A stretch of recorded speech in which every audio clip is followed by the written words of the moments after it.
This is the Big O Show. This is the Big O Show.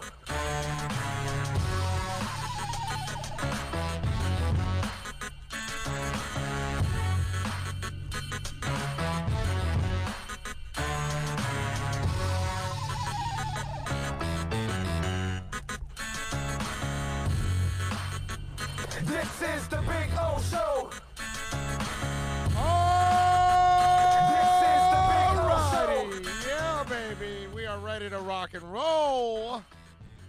Good afternoon, right? We normally say good morning, but today we changed the little times today. We delayed the on air to noon.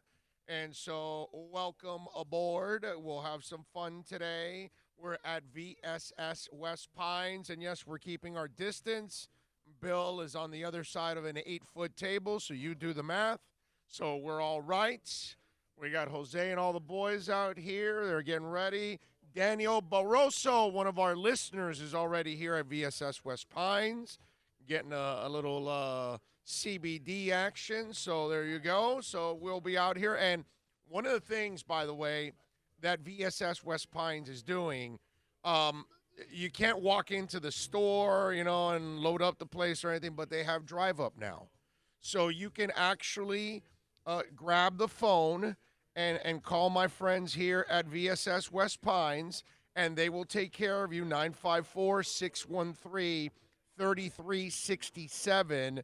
And you can order your products. If you don't want to get off, you can order your products and drive up, and they'll hand you your products.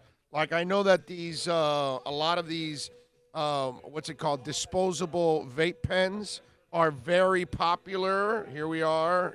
They've got them. They're going out of style, the 3-pack, all of that. You can order those and then just charge them on your credit card, pull up. You don't want to meet anybody. They hand it to you, and you're gone. Boom. That's it. It's a beautiful thing. So come on by. You can say hi like Daniel did. He's getting some CBD products now as we speak. And listen, we always appreciate, we encourage you to support the people that are supporting us, that we allow us to do this every single day, by the way. So, come on, and if you are looking for any kind of CBD product, disposable vape pens, the e-juice, all of that kind of stuff, they've got it all here at VSS West Pines. Maybe you need a new water pipe. I don't know. You whatever it is that you might need, they've got all kinds of products here. I have to see if they have any of the new any different kinds of lunch boxes, if they got any new ones out here. So anyway, they do. They have some new ones. Oh, okay. You're saying all right. So anyway, we'll be out here for a couple of hours having some fun. We got several things to talk about in the world of sports, some entertainment. We're all in this coronavirus thing, right? And we're all trying to fight it and trying to survive. And I'm sure some of you that are on social media, you've heard of the coronavirus challenge. Hashtag coronavirus challenge. So there's this one kid, and he ended up licking a toilet, because that's what it is. You go lick public toilets, and that was the coronavirus challenge. So this moron licked the toilet, and guess where he ended up? Now he's in a hospital bed with coronavirus. And they suspended his Twitter account on top of all of that for being a moron. First of all, I don't need a coronavirus challenge. I don't think there's enough money for you to offer me to lick a public toilet. I don't want to lick my toilet. And that's my toilet. And I don't want to lick it. What makes you want to lick a toilet anyway? That's the part I don't understand. Why would you want to lick a toilet? That's about as disgusting a move. I don't even know if my wife would ever kiss me again if I licked a toilet. In fact, why would anybody want to kiss you after you lick a public toilet? I saw that this morning, and it was like, and there's a part of me that says goody for his ass. I'm glad that he got the coronavirus, but I don't want to say that because he might die. You know, what people don't realize is that 40% of the people that get coronavirus are under 54. 20% of them are actually under 40. So there's a bunch of young people also getting the coronavirus. And there are people that are dying also from the coronavirus that are young. Single digits, teens, 20s.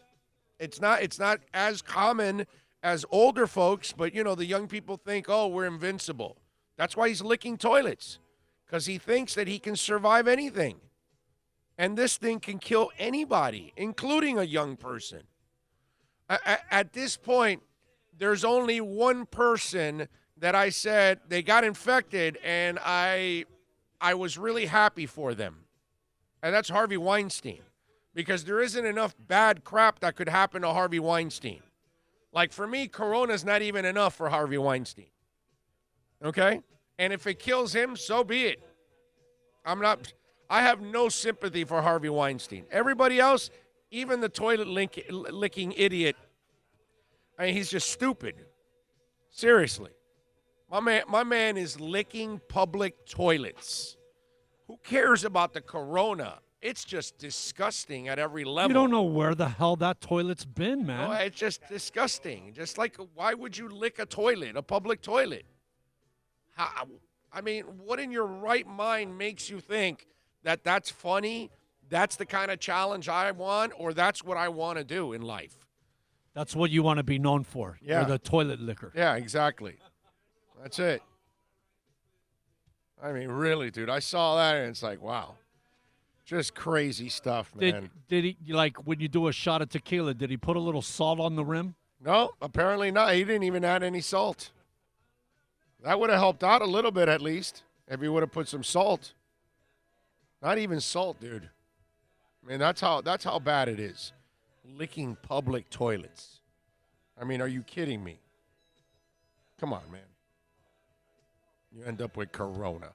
All right, so remember, you want to chime in on the accidentlawfirm.com text line.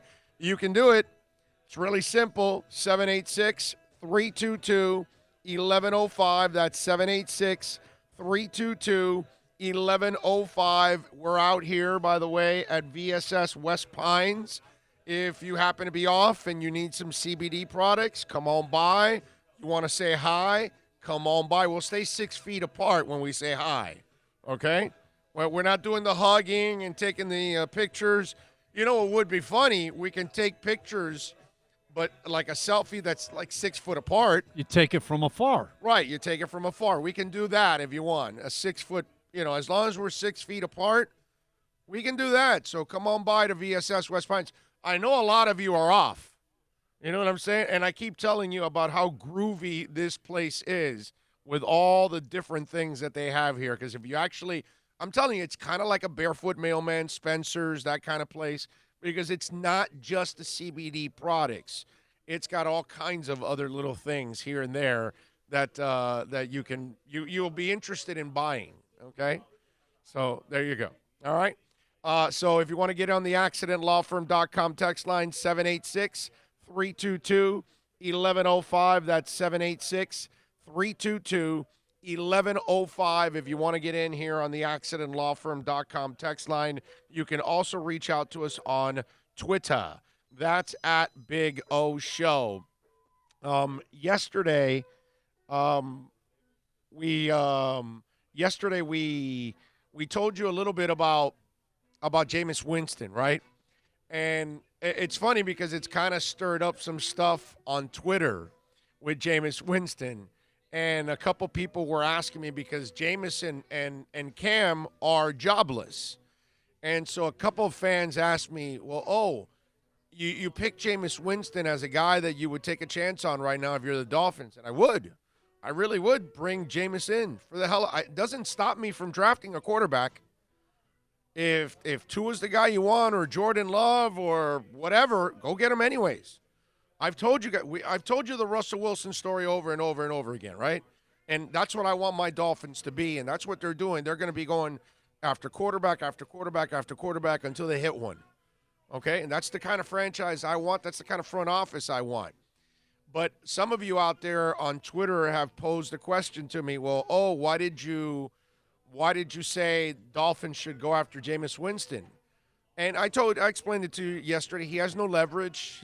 He can't really ask for a lot of money, and he's going to have to sign incentive-laden deals. So it'll be a cap-friendly type deal for you. And then if he plays, he earns his way to the starting job. You don't hand it to him. Fitz is still your starter. He's got to earn it.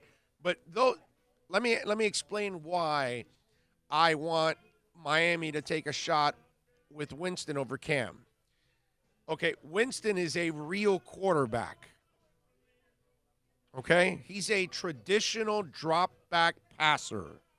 I am more of a fan of the guy that can be a passer. Let me not just say traditional, because I don't mind if he can run around and pass like Russell Wilson and Pat Mahomes and Aaron Rodgers. And, I don't mind if you have mobility and you're a passer.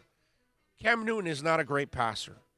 He never will be a great passer. He's inaccurate. He will sail balls. He will be off target. You need wide receivers with him, which Miami has it, by the way, in Devontae Parker and Preston Williams. They've got guys that have range. So that's possible, okay? That's not an issue there. But when you look at Cam, it's an offense that you have to design around him because of his talents. How many people have his skill set? Very few. And so then if you have, like they used to, Derek Anderson behind him, then you've got to run a completely different offense. And because Cam is not – see, Jameis Winston's problem is not accuracy. Jameis Winston's problem is not athleticism. Jameis Winston's problem is not mobility. Jameis Winston's one problem, the one problem he has, and it's an enormous problem, is turnovers. Now, Cam won't have that many turnovers, but he'll have turnovers too. But he also will never be able to pass the way Jameis can.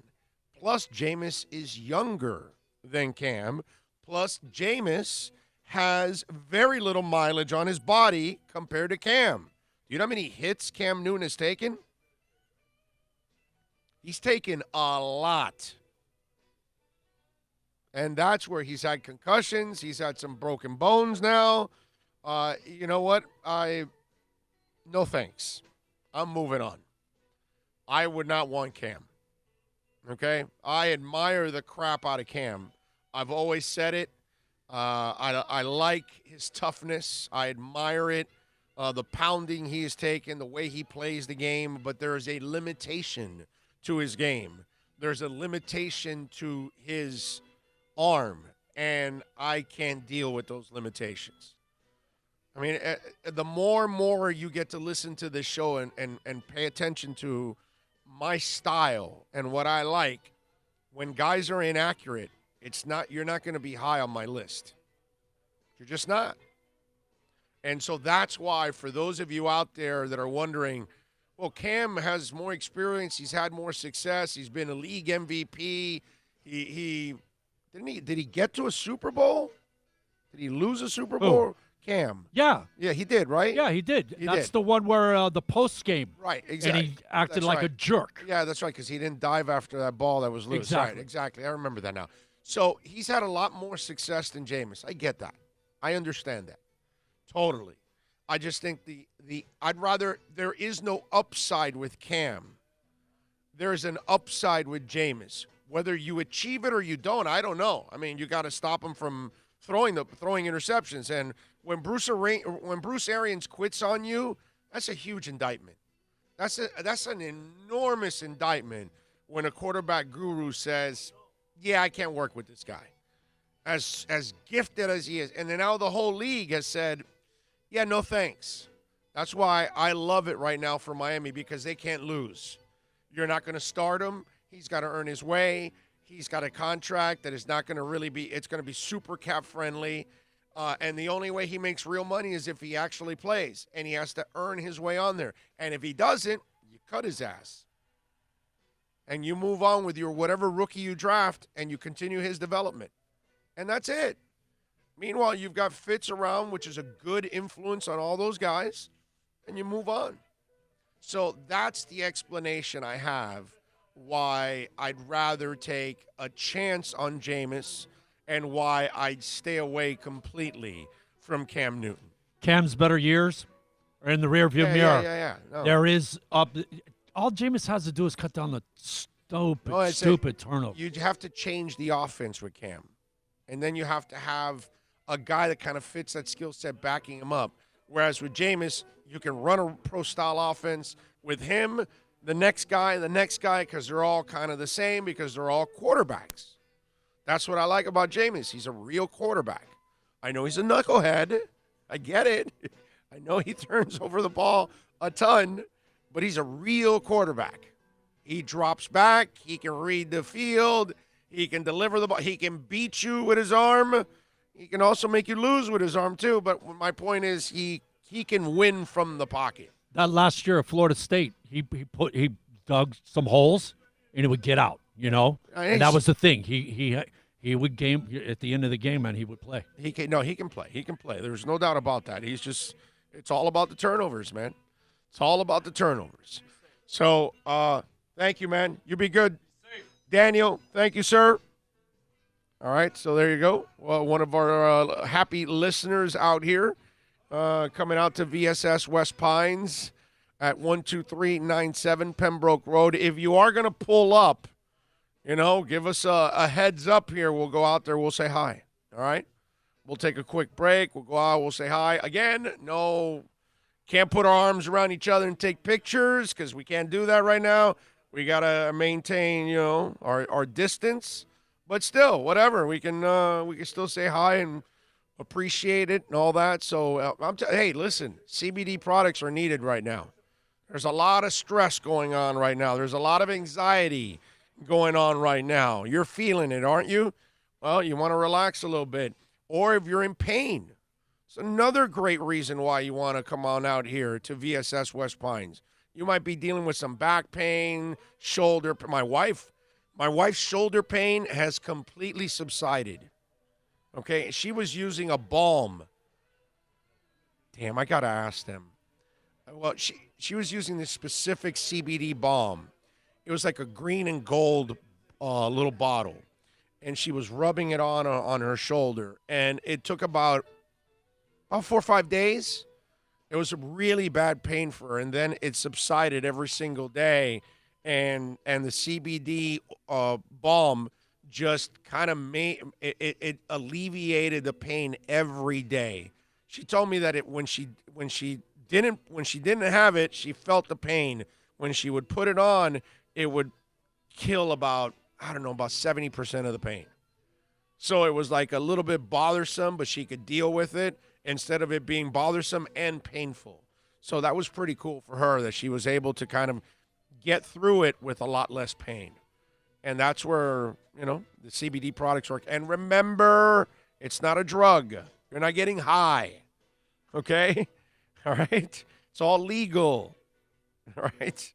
We wouldn't be here if it wasn't legal, okay? I mean, come on. I can't be doing this if it's not legal. Anyway, 786-322-1105. If you want to get in on the accidentlawfirm.com text line, you can also reach out to us on Twitter at Big O Show. Follow us there as always. Let me get a little roll call in. Flipside Fishing chiming in. Terry S. Luis Vasquez saying, "What's up, Big O?" He's chiming in from Corona, California. Is there really a Corona, California? Yeah. There is? All right. I mean, well, listen, man, we got people watching all over the world here, so I'm not surprised. Mickey Collazo chiming in. Fred Soares chiming in. Myron chiming in. John Rouse said, "What happened with Clowney?" Well, Miami offered decent money for Clowney. The guy wants way too much. $17 million is a reasonable number, but it's not a crazy number. I love what Miami does. I love how they do it because It's like, okay, look, dude, here's a reasonable contract. It's not going to hurt us. It's reasonable. You like it. You can take it. If you don't, that's fine. Clowney, he wants 20 plus, and he's not a great sack artist. 17's already enough, but he's good enough against a run and pressures and things like that. He'll force some fumbles. So that's where I don't mind paying Clowney 17. They offered him enough. But that's what I love about Miami now. They're not going to go crazy. Oh, no, we've got to give Clowney, $25 million. We need him here. Like Mike Tannenbaum would have been in love with the name. Instead, these guys are like, okay, he's a really good player, but he's not a great player. He can help us, but we're not going to go crazy, and we're not going to commit a crazy contract to him. So we're going to offer a reasonable contract that's not going to hurt us. He's going to help us, but we're not going to go overboard. And there it is. And I have no problem with that whatsoever. They didn't really offer the kind of contract that would have been, putting your team at risk, with the salary cap or just an irresponsible salary overall. They're being fiscally responsible. Yes, dude. Yes. I just think that I love the way Miami does business now. Max Support says, what a dumbass. The toilet guy? Yeah, complete dumbass. 72 Fins logo. Hey, Big O, do you think the Dolphins need to draft a receiver and a running back? Yes. Yes, I do. Of course, running back, we all know. Draft a receiver. Hells to the you can't have enough of them. I don't want Albert Wilson on the team. Cut his ass, save money, and go draft a young guy. Yes, Albert Wilson's not the future, and he's injury prone. So hells to the draft. Look, ladies and gentlemen, there's a reason why you should draft a wide receiver. Let's be honest now, okay? Let's be brutally honest here. We love what we saw from Devontae Parker. Nobody's a bigger fan of Devontae Parker than I am. Nobody wants Devontae Parker to succeed more than I do. I wanted Devontae Parker. I was standing on the table for months before the draft Devontae Parker, and they did. But he was a disappointment for the first few years because he couldn't stay healthy. Last year he stayed healthy, and he finally broke out and had his career year. Now, are you sure, am I sure that this is the Parker we're going to get from here on out? We don't know because he's only done that once out of 5 years.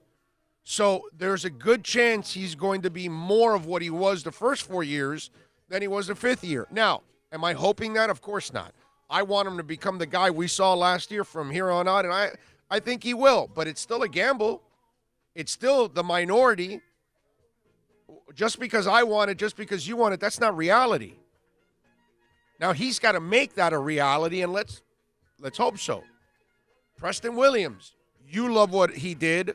I love what he did, right? But again, we go back to the point is, did he do it for a whole season? Has he done it year in and year out? No. So then how do we know that he's actually going to do it again? We don't. Maybe that was all flukish on his part. Maybe he'll never do this again. So if he's not going to ever do it again, now you're out. If Devontae Parker is going to be injured again, now you're out. And then you look at everybody else at that wide receiver spot.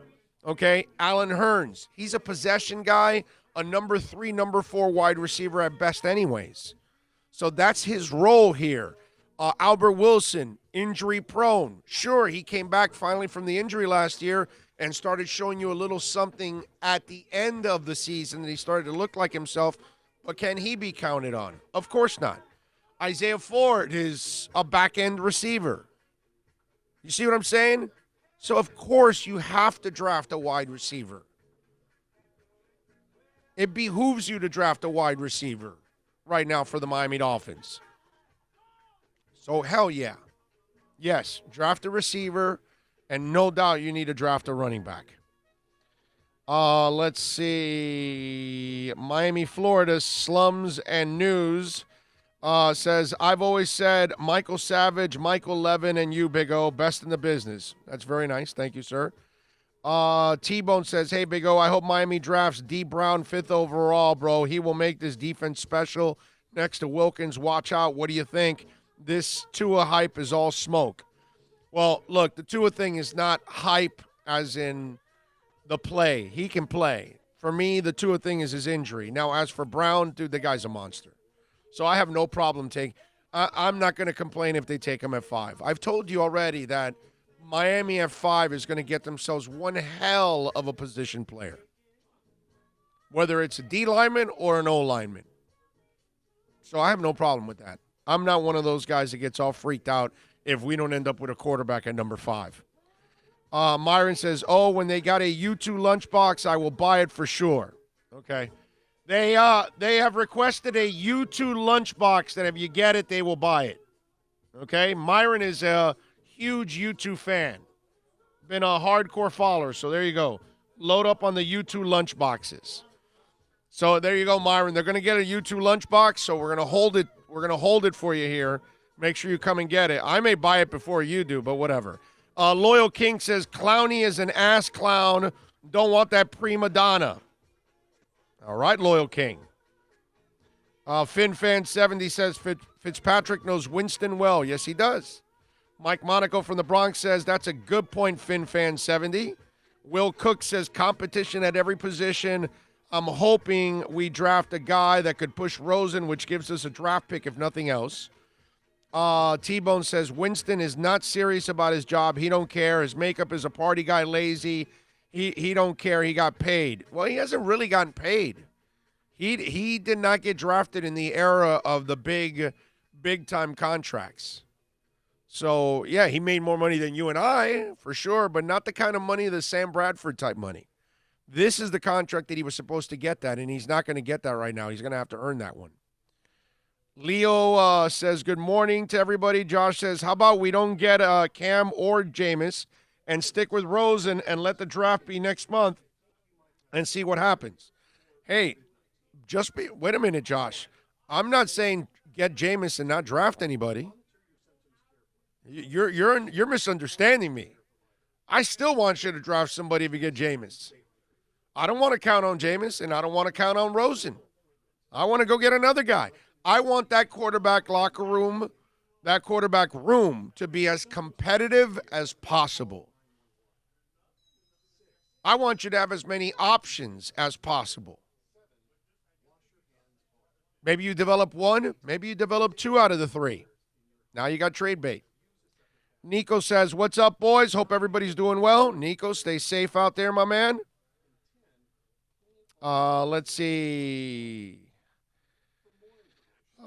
Jess in Minneapolis is in. Eric EJD is in the house. Man of 1,005 holds. This is an organization I always wanted after going through all the lame duck coaches and GMs. They're acting like an organization should. I agree with you, man. Big time. And FinFan70 says, this is a great draft for wide receivers. Fins should add a couple. I don't know about a couple, but at least one. You should have one at least. Nico says, I would not count on Preston Williams this year. November will be 1 year from his ACL tear, and it takes him that amount of time to come back. Not really, man. Nico, they come back now at 9 months from ACLs. They come back a lot sooner from ACLs now, man. So he might be able to play when the season starts. Hey, that's if the season starts on time. Okay? Lewis Jones says, I still say we need a nose guard and a safety. D would be stout. Hey man, I agree with you, Lewis Jones. They need it, but we can't expect them also to fill every need in one offseason. You know what I'm saying? But I think they'll still get a safety. I believe that. John Santos says, good afternoon, Big O. Since Miami is ordered to stay home, will it affect you broadcasting? No, we normally do it at home. Yeah, we only go to a couple places now. We can't go to the casino anymore because they closed that down. Tomorrow we'll be at Toyota of Hollywood, and then on Friday we'll be at Acura. Those places are still open. Plus, we're not really with people. We're by ourselves broadcasting. And then outside of that, I'll be home every other day in the studio broadcasting. So we should be fine, even if even if I was trapped at home, just at home, I could still do the show because I have a studio at home. So we're good. I've always had a studio at home. I've had a studio at home for years now, man. I don't know. It's been about 15 years now that I've had a studio at home. So it's I've done a lot of shows at home. I did a streak where 4 years at QAM and 4 years at 640, 8 years in a row that I did everything at home. I didn't go into the studio. So yeah, that's where I'm way ahead of all these people that they don't have any equipment at home and they've never done it. That's why I do my serious shows. I do them at home. I've had a full studio at home for a long, long time, man. I built that thing when I moved into the house I live in about 15 years ago. That was the plan. That I was converting one of the rooms to a studio so I could work full time and do all kinds of different things, which I have with that studio. And now in today's world, where we're at right now, boy, it pays off big time having that studio. So yeah, my studio. Put it this way: my studio at home is better than QAM 790s combined. Okay? Whatever crap they have in their studios combined. I could get the 640 studio, the 560, the 790, and who else? 940? Put them all together, and they're not better than my studio. Do I have to mention Ass Clown? No, because they don't have enough money to do anything. So it doesn't matter anyways. Ass Clown doesn't have enough talent to be mentioned. Rai Hayabusa says, stop touching your face. Oh, man, that's impossible. I know. I wish I could. Thank you for looking out for me. But I haven't touched anybody, so that's the good thing. So all I've touched is keep your hands to yourself. Yeah, all I've done is touch my stuff. That's it. And so I'm kind of safe there. I don't shake hands anymore. I don't even shake hands with Bill. And I've known him for 40 years. We just say hi now. That's it. Yo, what's up? That's it. No elbows, no nothing. Just, yo, what's up? Elbowing. We've shook hands enough, bro. We've been together for 40 years. Give me a break. So it's not a big deal. It's not the end of the world. And now when I saw the fellas here, just, hey, what's up? That's it. In fact, last week when I was here, Jose introduces me to a girl that was here, and she was like a friend. And she took out her hand, and I said, nope, sorry. Nothing personal, but it's just, this is the world we're in, man. Keep your distance. Don't shake hands. Don't touch things you're not supposed to touch. Stick to your own, and you'll be fine. But you're right. You're right. You got to be careful. NorCal says, I built a 40 by 50 shop in my house to do auto repair at my home. My shop only screams Big O Show. Yes. We love it. Thank you, NorCal. Appreciate you. Let's see. Mickey Collazo says, thank goodness Jadeveon Clowney rejected the reported contract the Dolphins offered him. He knowingly did us a favor by not accepting. And also, Big O, how about you go to work for 640? They don't you buy airtime there, bro. They don't hire anybody. You know that, right? Like on 640 and 940, just to kind of fill you guys in, whoever's on those airwaves, they're buying the airtime. I don't buy airtime. You pay me to do a show. Okay? I don't need to pay to be on the air. You know what I'm saying? That's not my style. So, you're not going to hire me. I talked with 640 once. They asked me, I told them I need producers. And they're like, okay, but you're going to pay for them? Like, no, dude, no, cheapo. Sorry. That's why those outfits are what they are, man. You know? They got nothing there. And so any of you can be on 640 or 940. You just got to buy the airtime. Doesn't matter. So, no. Not the place. And by the way, I don't want to do any more terrestrial radio. It's not beneficial anymore.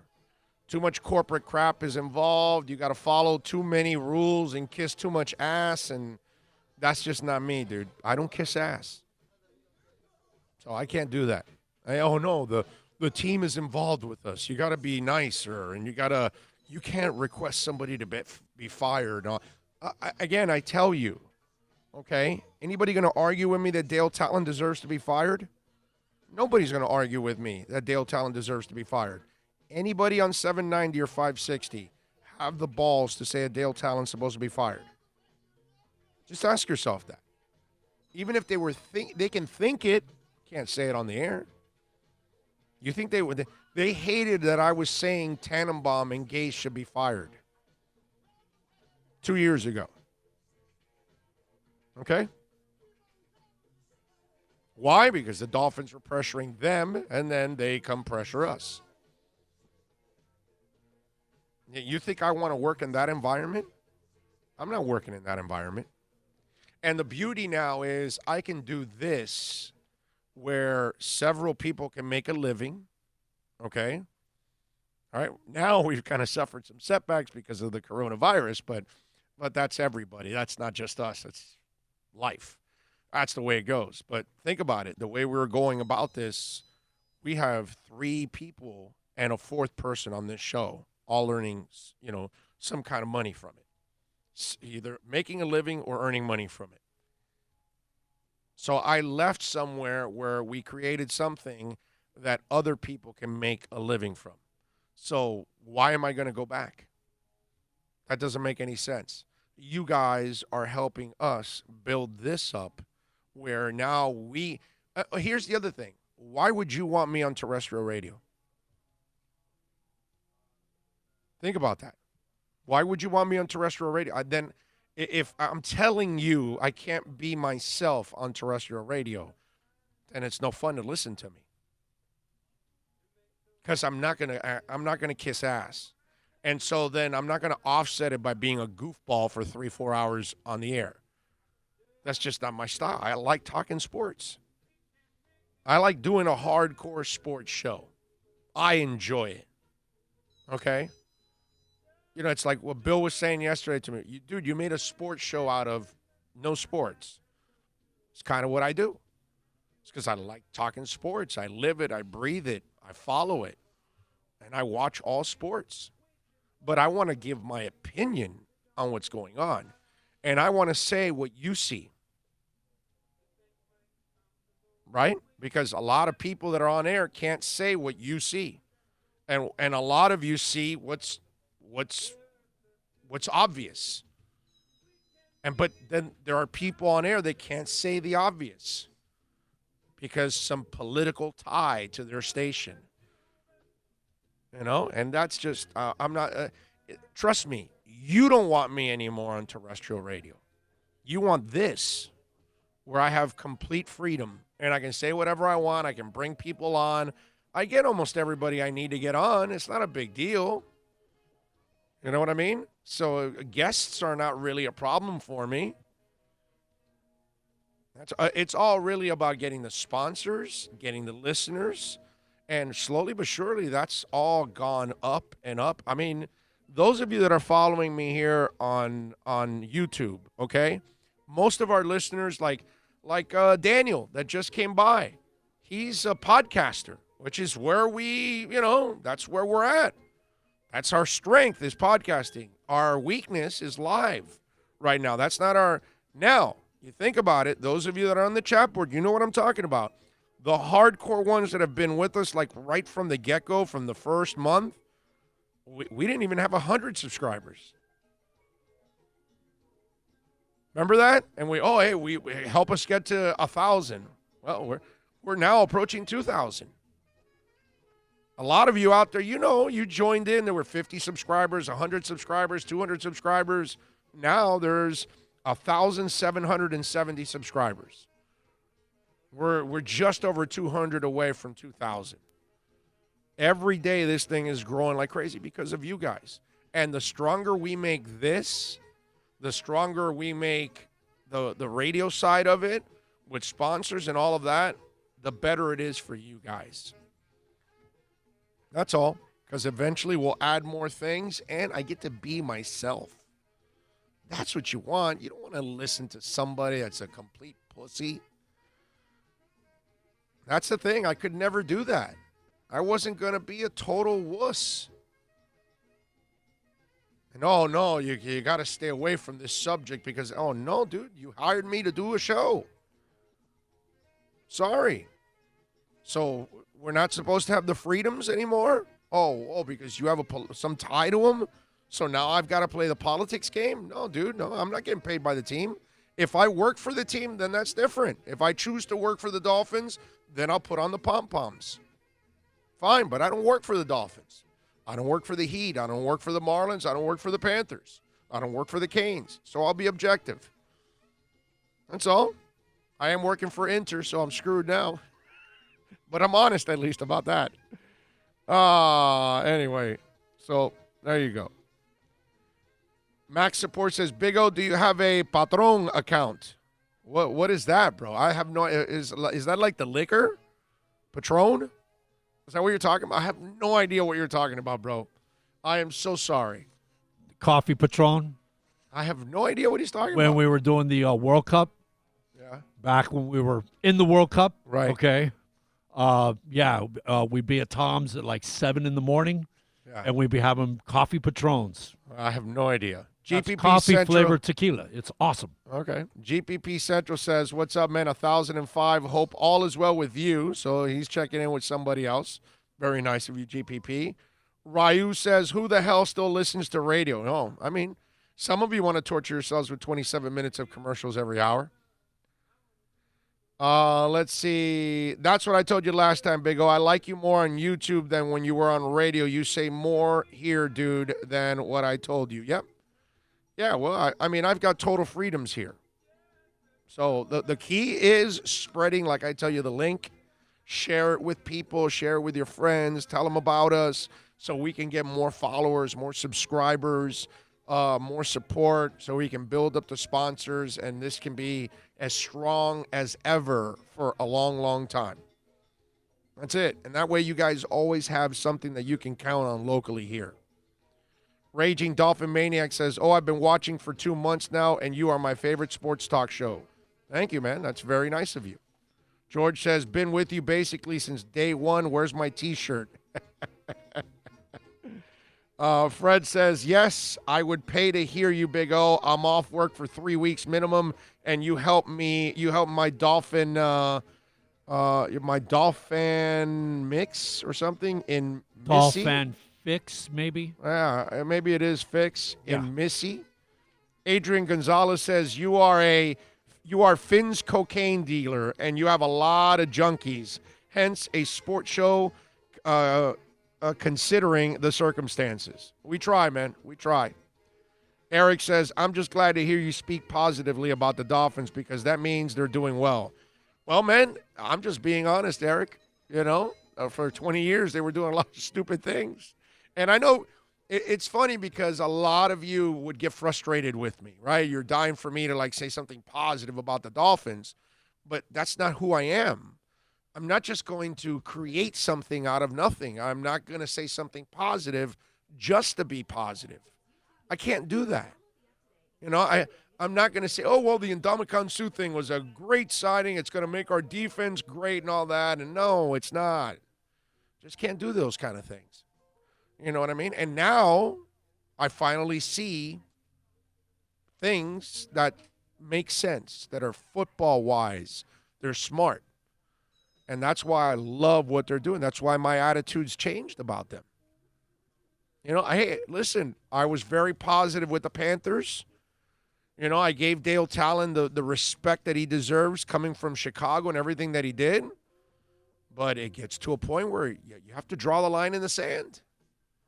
And as much as I wanted Dale Talon to succeed, and as much as he's had success in Chicago, he's failed miserably here. And I'm off his bandwagon. And his ass needs to be out on the street. And that's it. And I'm done with Dale Talon. Dude, I call it like I see it. You get the credit when you deserve it. And when you don't, you're not going to get it on my show. And Dale Talon no longer deserves any credit. He doesn't deserve a job either. Ryu says, and we can watch anytime at our convenience. Yes, watch and listen. Myron says, yes, rum. Oh, okay. I don't have one. Got smoothie, man. Oh, that's supposed to say Michigan is what Fred says. Oh, okay. I got you now. That smoothie. If it had a 151 floater in it, bro, I would be the happiest guy in town. Andy Raphael says, Patri, he means it allows people to send you money. Oh, okay. Yeah, no, I'm not doing the donations things. People have told me to do that, and I know that I would probably get donations, and I appreciate that. Because this Corona thing has kind of set me back, but we're going to get shirts and stuff like that you guys can buy, and that's a great way to support us. I'm not doing the donations thing. I'm not that guy, man. Well, we even had some shirts designed for the draft. Yeah. And, like everything, this really has kiboshed. Yeah. I don't want to say kiboshed, but it's put it on a different direction. They were going to go to print, too, those draft shirts. And it was just like, you know how bad that would have been? That would have been terrible, bro. They would have printed those shirts. So, yeah, this thing has kind of set us back. But we will have regular shirts, okay? I'm just not the handout guy. You know what I mean? Like when I left either 560 or 1210. And people are, like, sending me, you know, like, hey, man, I feel bad for you. And all. I'm just not the sympathy guy. And, you know, I'm going to bounce back, and I'm going to punch you in the face while I'm bouncing back. You know what I mean? And we're going to bounce back stronger than ever. And we've already done that from. Are you like Muhammad Ali? You float like a butterfly and sting like a bee? Yeah, man. Yeah, I'm just I've earned everything I have in my life, and I'm happy with that. I have no problem with that. No handouts. I don't want to owe anybody money, and I don't want any handouts. So I appreciate it. I'm not going to do the donation thing, but we definitely will do the shirts, and I'm going to work on that. The only thing is with this Corona thing, it's like set everything back huge now. Max Support says, take back creative control, gain freedom and stability with the support of your fans. Do your best creative work. Exactly. That's what we're trying to do. Create our own thing, and we could do this now. Now because of the internet and the technology and all of that, I can do a daily talk show, and people can hear it all over the world. And that's been the most satisfactory thing. Towards the end of this month, beginning of next month, and we're going to be hitting 7 digits in downloads. Okay? And I wish I could figure out who's going to be that 1 millionth, but that would be cool. We may have to call Germany, man. Yeah, that's where SoundCloud's out. We're not calling about Corona. We're calling about like our millionth hit. Yeah, just who it is. You know, that's going to be pretty cool. But that shows you right there, you know, that we're getting incredible support. Okay? Flipside Fishing says, I've been with you since 2007, 2008 and witnessed how you've covered the draft and prospects and been with you ever since. Thank you. I appreciate you, man. George Vidal says, mailed back Nelson's survey when asked about favorite radio show. I said, Big O Show. Someone in Hollywood probably says, who? Exactly. In 2004, you were very high on Kendall Langford from Hampton. What draft pick this year are you high on? I touched my face again, didn't I? I just remembered that. Yeah, you were getting all up in it, man. What the hell was that? I'm trying to think of a guy that I really, really, really like. You know who I really like? You know, Baum, the linebacker. That might be one of those guys that I really, really like. And if you want me to go deep, I'm going to stick with my Princeton kid, Davidson. That kid, that quarterback, whatever team drafts him, I like him, man. He's got the skill set that I just want to try, bring him on the team, teach him the game, and see what happens because you just never know. So there's two guys right there. And Langford, man, Langford ended up being a guy that played a long, long time in this league, just retired last year, whatever it was. So 2004, so he played like 14, 15 years And that's a pretty good draft pick right there. You know who I'm thinking of? Who? The kid when we were standing in the corner of the end zone at the East-West practice. The receiver. Oh, from Rhode Island? Yeah. Parker? Hold on. Parker. Is it? I want to say it's Parker. Hold on. I got it. Here. I want to say it's Parker. I got you. Yeah. I got your back, bro. Let me see. That kid, man. The way he would go up and stay in bounds, man. It's on this side then. Rhode Island. Aaron Parker. That's the kid. Yeah, I like Aaron Parker. I like him too. That's another one. The defensive back from Alabama that we had on the show. Yes. Yeah, safety. Exactly. Yeah, those are a couple guys there that I can tell you that I like a lot. There was another guy that I like too. Oh, the lineman. Kyle Murphy from Rhode Island, the offensive guard. Yes. That's another guy that's going to go late, and he's really, really interesting too. He had the ability to stay square and his legs underneath him. You know what I mean? Gaziano from Northwestern, the D end. That kid's got a hell of a motor, bro. Hell of a motor. All right. That was 97, right? Yes. 90. Yeah. Yes. Yeah. Yes. He looked like he was going 100 miles an hour. Everybody else was doing speed limit. Yeah. So there you go. You got some there. Call of Duty says, I'm in New Jersey. I've been listening since QAM days. Thank you, sir. Ian from Brooklyn says, Big O is a sports savant. I don't know about a savant, but we try, my brother. We try. Why not a YouTube draft party? You know, FinFan70, that's probably where I'm leaning to, that we're going to have a YouTube-type draft at my house, probably do it in my studio, because I won't be able to really do it at a bar or anything like that. Unless a bar wants to open it up to me, and then I just broadcast from that bar by myself, but we're at least promoting the bar. You know, maybe that might be something that we could get away with. You never know. That could be a possibility there. Miami also says, Big O, maybe some radio stations will be willing to pay you so they can carry your show syndicated. No, because, again, and I can't be myself. If I feel like doing a 25-minute segment, then I do a 25-minute segment. You know what I mean? Right now, if you feel like doing a 53-minute segment, you do a 53 segment. Oh, I didn't break? No, man. No see? breaks. No breaks. I haven't. Dude, you got your foot on the pedal, man. I got on at noon, and I haven't taken a break yet. 52 straight minutes. You've been working the right side of the floor, where are you going to get man? that? I started today at noon because we normally start at 11, right? But we changed it up today. We started at noon. We did that because we felt like it. I don't want to be tied to a radio station. I don't. The only thing I would do, I tell you guys over and over again, is a rock DJ. That's the only thing on the side that I would do outside of this. That's the only way you could get me to terrestrial radio, because a rock DJ doesn't have really any sports opinions. So I don't have to worry about getting in any kind of trouble.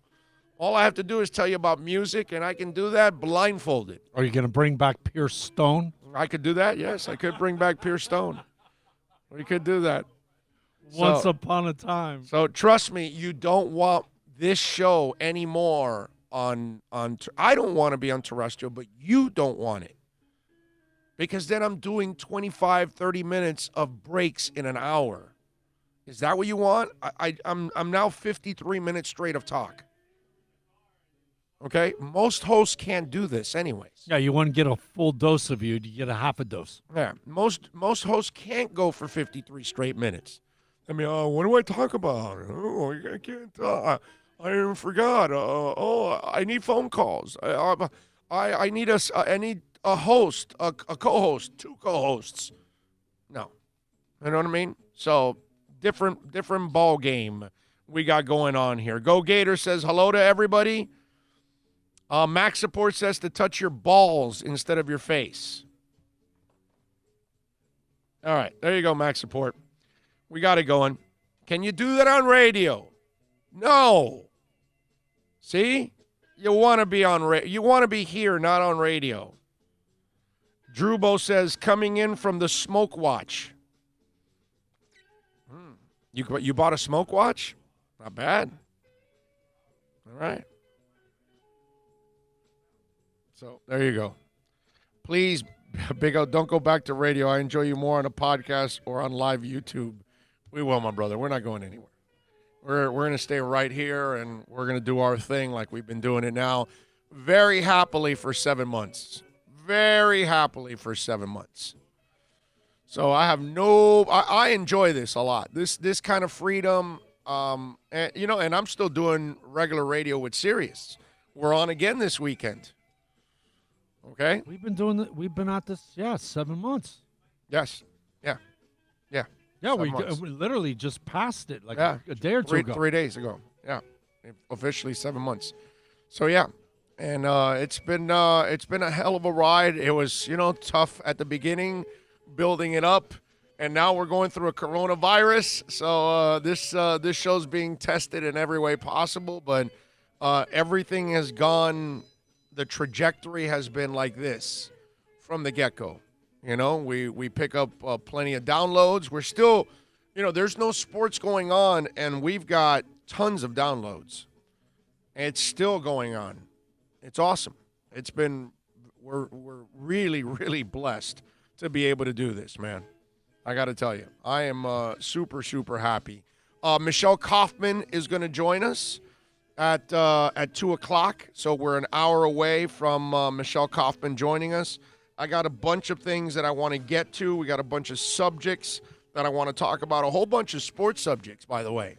Really, we got a lot of sports subjects going on, so we'll get to them as a lot of things happen. We got a couple of interesting music notes, too, that I want to talk about. Hell, I've got some stuff from yesterday that I didn't get to. I got stuff from Monday that I left on the table. I mean, that's how crazy it is. Is it still applicable?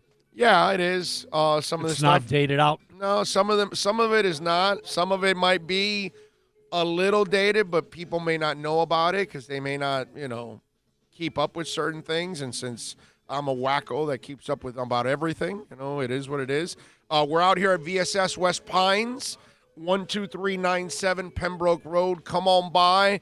Remember that you can call them at 954-613-3367, and you can actually order, pay online, pay with the credit card, and you can drive up, and they'll just hand you your CBD products or anything else. That if you want to get these disposable vape pens, they've got – this is a carbon material that's inside this bag, and what it is to keep some of your – CBD products like the flower and all that, and it keeps the smell. It traps it in there so you can't smell it, okay? And this stuff absorbs the smell. And so then after a while, you know how if you would put anything like this and you put it in a bag, that it would start smelling. Well, you know what you do with this thing? You then throw it in the dryer for 10 minutes and bring it out, and the smell is completely gone. Or you can use a blow dryer. And it goes away. Because of the way it's structured, the smell goes away, and it smells brand new again. So if you need something to carry some of your stuff and to mask it, you can get these kind of bags. They've got them in different sizes here at VSS West Pines. They've got all kinds of different products out here at VSS West Pines. So come on out to 12397 Pembroke Road. Let's take a quick break. We'll come back with more live from VSS West Pines. I like the way you said stuff. Stuff? That's right. Plus tax tech title. It includes $8.99 dealer fee on approved credit. Offers end 11/10/19. Over 1,500 Toyotas are on the ground, and truckloads of new 2020 Toyotas just keep on coming. To eliminate all 2019 models, Toyota of Hollywood is holding the ultimate 2019 model year changeover event. Make us an offer, any offer, and you can buy a Toyota at up to 50% less than their original MSRP when new and used. 50% less. A pre-owned 2020 2019 RAV4, not $30,000, $19,775. A pre-owned 2019 Camry LE, not $26,000, $17,775. A pre-owned 2019 Corolla LE, not $22,000, $12,775. Pay up to 50% less at Toyota of Hollywood, the #1 volume Toyota dealer, based on total retail sales of new Toyotas in the Southeast region for 2014 to 2018 per SCT, on 441 between Hollywood Boulevard and Sheridan Street. Open till midnight. Are you tired of watching the same old travel videos on the internet? Well, then check out MikeNoGoZones.com, a travel documentary that's breaking barriers. I go to the places that the media tells you to fear, where no one else dares to go. Baltimore, Opelika, South Side of Chicago, and more. Go to MikeNoGoZones.com. No one expects to get into a crash, but I expect you to go to accidentlawfirm.com if you do. Make sure when hiring a driver, you go through a rideshare app so that you can be covered by the insurance, which can be up to $1 million whether you're a passenger or a driver. In other words, don't try to save a few bucks by paying cash instead of going through the app. I'm attorney Bobby Nunez from Nunez Law in Miami, and we're here to help you through the process. Go to accidentlawfirm.com for a free consultation from me, Bobby Nunez. That's accidentlawfirm.com. America's safest and best-selling compact luxury SUV is at Acura of Pembroke Pines, and this is how we do it. RDX, $339 a month at Acura of Pembroke Pines, the #1 volume Acura dealer.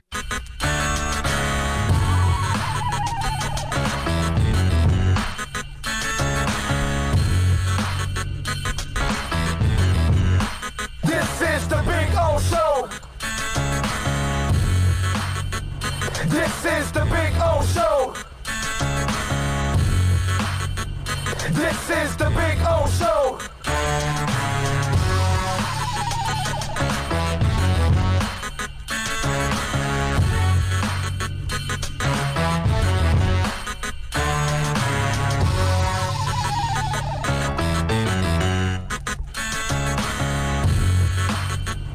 This is the Big O Show. This is the Big O Show.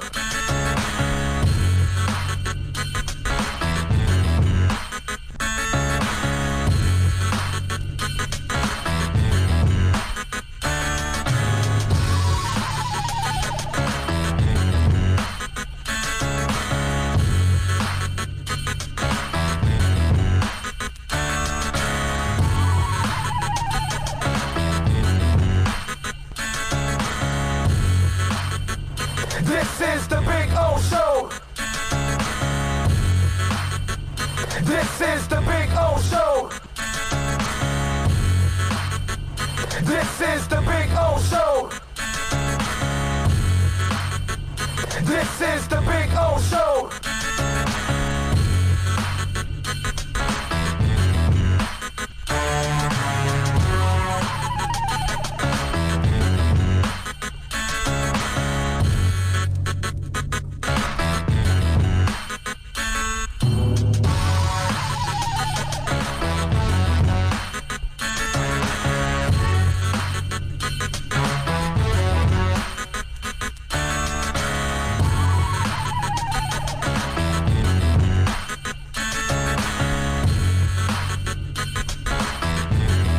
We are back. It's hour number 2 from VSS West Pines, 12397 Pembroke Road. Come on by. You got a lot of time now, right? You're relaxed. Maybe the wife is driving your ass crazy, so you're stressed. You need some CBD in your life, man. You got to deal with the kids. You need some CBD in your life. You got to deal with the animals. You need some CBD in your life. Chill. Get rid of that anxiety. Get rid of that stress. Enjoy a little CBD in your life. And do it here at VSS West Pines. You can call them. You can order online. You can order, just call, pay for it over the phone, and then you can come pick it up. And they'll take it right out to you if you don't want to come inside. They've got drive up, man. It's a beautiful thing. I mean, you guys know it? One of our listeners bought me a lunchbox on, by calling in. So you guys know you could do it. There you go. We got the phone call from the Dominican Republic. Yes. Was it Alex? I think so. I think it was Alex. I'm bad with names, man. I always forget names right away. I got to see you over and over again to remember a name. I'm so bad with that. I hope those guys are okay over there. Yeah. Myron says, SiriusXM Mad Dog channel is perfect for you. You can still do this. Oh, don't fix anything. You're good. Oh, this podcast is the best. Thank you, my friend. I appreciate that. Very kind of you. T-Bone says, I'm hearing GMs want the draft pushed back. Looks like the GMs that did their scouting well all year have an edge. Miami might hit it out of the park, folks. I'm sure Allen, McKenzie, and Greer did their job. Oh, yeah. Yeah, see, the beauty of having Greer in charge is that he's a scout by nature. So it's not like he is this, GM like Tannenbaum, that he was a cap guy and then became a GM. And this is a guy that loves to go out and see the talent and interview it and watch it practice, watch it play, all that stuff. So Greer's a grinder, along with McKenzie, along with Allen. I keep telling people that the Dolphins are going to have one of the best front offices in the NFL. I really believe that. And in a couple years, people will then believe it, and then they'll start giving them the credit that they deserve. So that's where but I get it. Look, like I've said over and over again, lots of you are jaded from the past.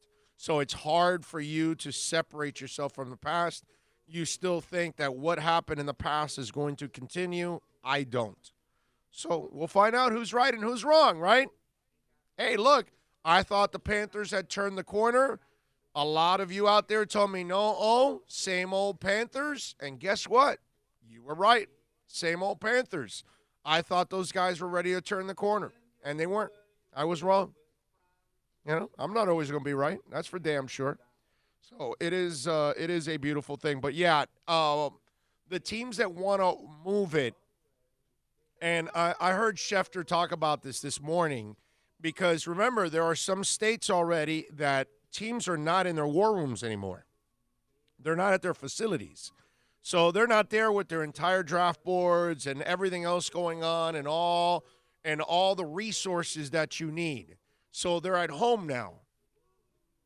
Everybody's at their own homes because they all can't be together anymore.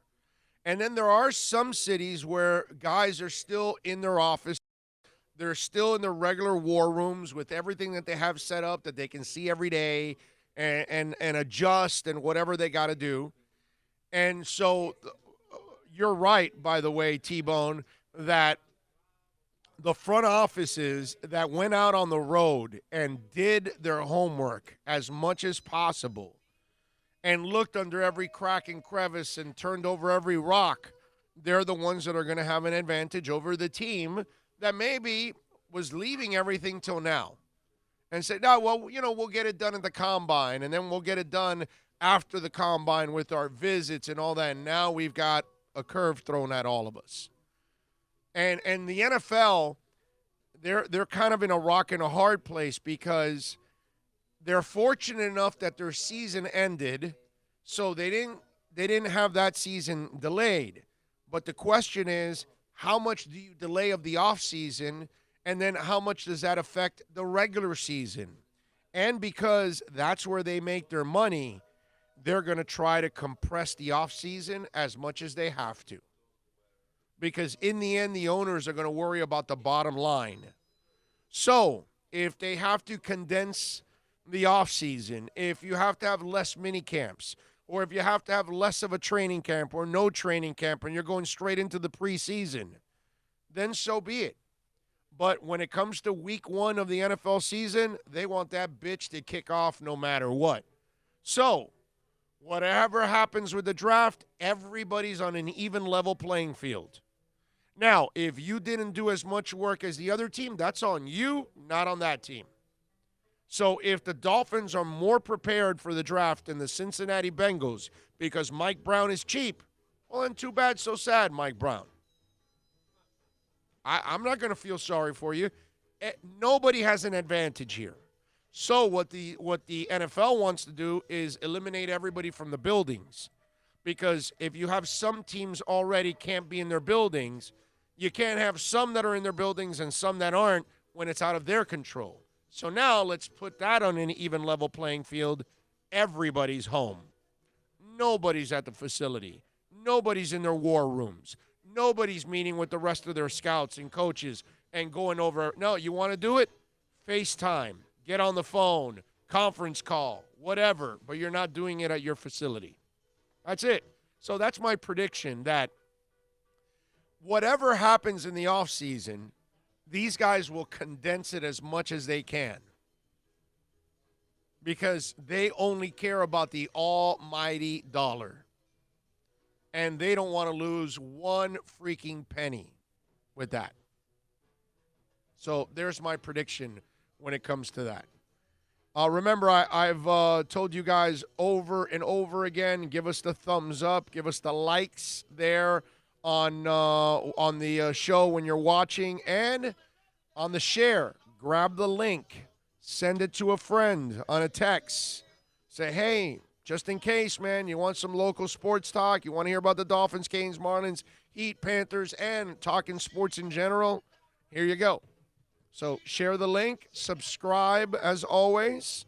Remind folks to subscribe and all of that because that helps all of us build this baby up, which is always a beautiful thing when we're able to build it up. Let's see, what else do we have here? Oh, here's the other thing I wanted to talk about a little bit with Jameis Winston. Do we have Bruce Arians' soundbite there? Bruce Arians was asked about Jameis Winston, not about Jameis Winston, about Tom Brady and the addition of Tom Brady. And I want you to hear him talk about Tom Brady, okay? Because there's something really important that he says about Tom Brady that you got to focus in on, okay? Let's hear Bruce Arians asked about the importance of adding Tom Brady to the Tampa Bay Buccaneers. Obviously, we have some really good weapons. We've been a pretty good offensive football team. We needed to have a leader, and that's what excited me the most, was have a leader come in here who the guys know is a winner and has done it, and they'll follow him.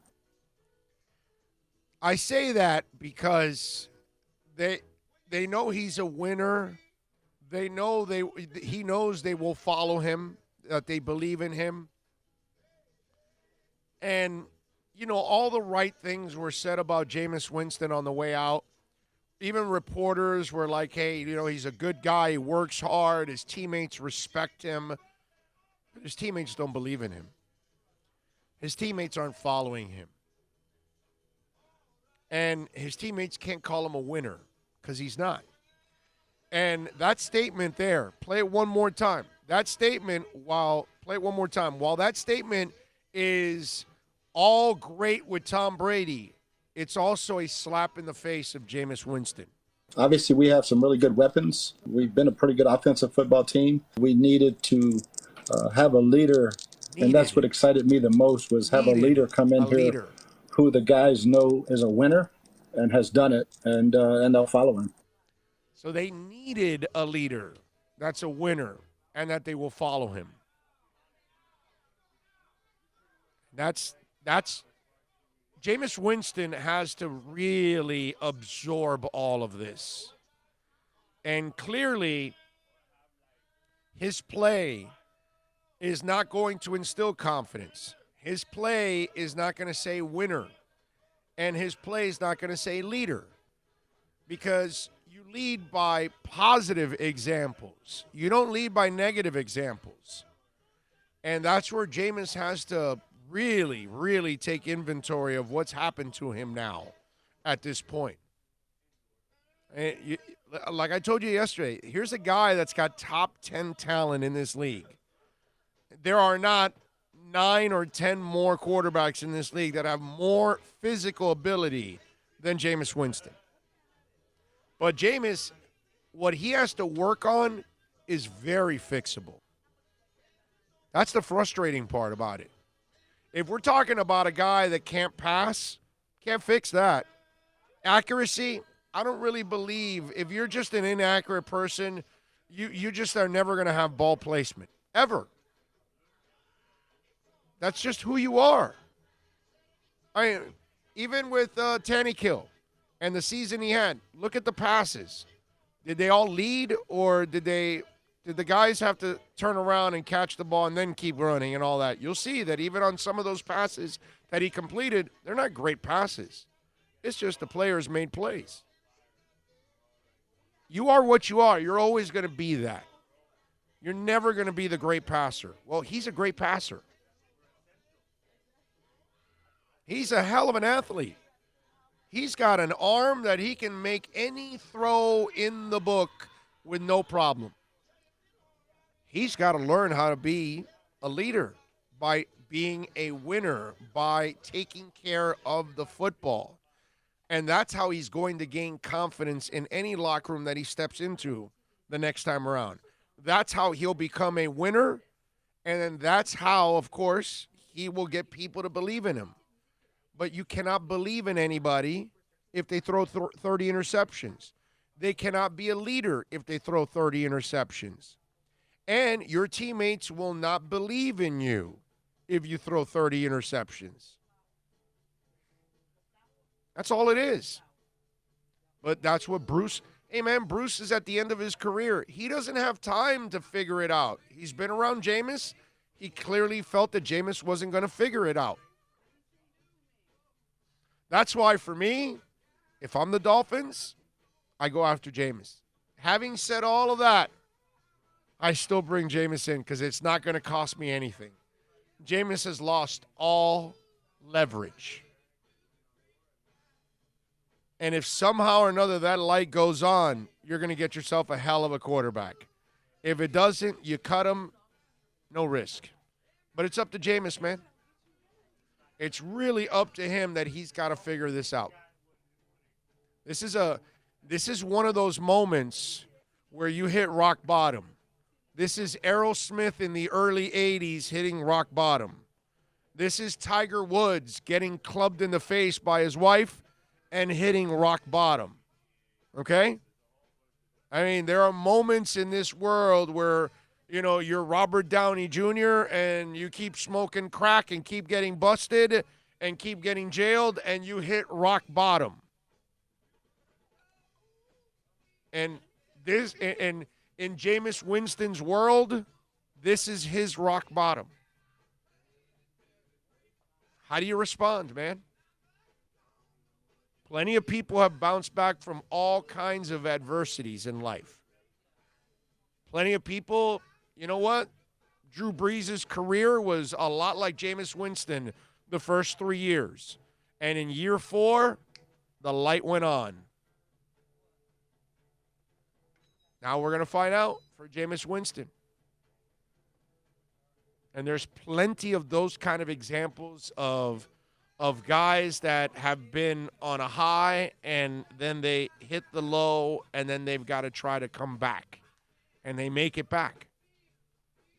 Those that are tough enough mentally are the ones that can actually get this done.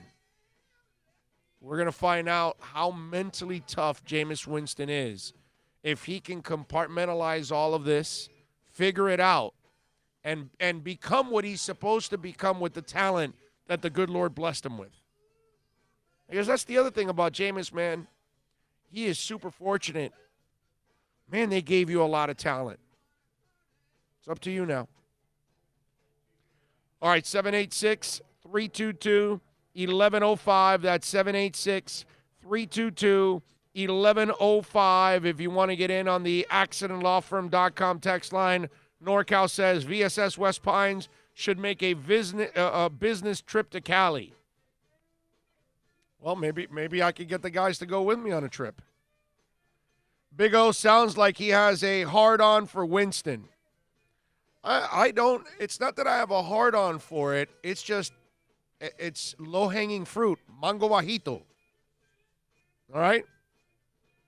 And football people should take advantage of low-hanging fruit, mango bajito. Not going to cost you much. There's no risk at all. And if he continues to be a screw-up, you let him go. If he figures it out, you have a top 10 quarterback. That's right. It's a It's a move where you have everything to gain and nothing to lose whatsoever. Because you're not even going to pay him big money anymore. That's just me. Douglas Anderson says, you're talking true facts about Jameis, Big O. NorCal goes, Winston, please, no, Big O. Myron says, Jameis is never going to change his turnover machine, but I heard rumors my Niners might take a chance with him as a backup. Smart. Super smart. Anybody that takes a chance now on Jameis, it's well worth it now. Because now you're not paying, market value or, well, I don't even know what his market value would be because of 30 interceptions. But you know what I mean? Like, you're not going to go out and pay $20, $30 million for the guy now. He can't ask for that. Because everybody's already told him, yeah, you're not a starter, bro. Sorry. I don't trust you with my franchise. So he and his agent now have to tone it down whether they want to or not. He's on a prove-it deal now. That's why I like it. I like a prove-it deal. Okay? You can, and if he blows up, you can control it and trade him. Douglas says his problem's fixable. His vision probably had something to do with some of the interceptions. He definitely is at rock bottom. Doesn't get much lower.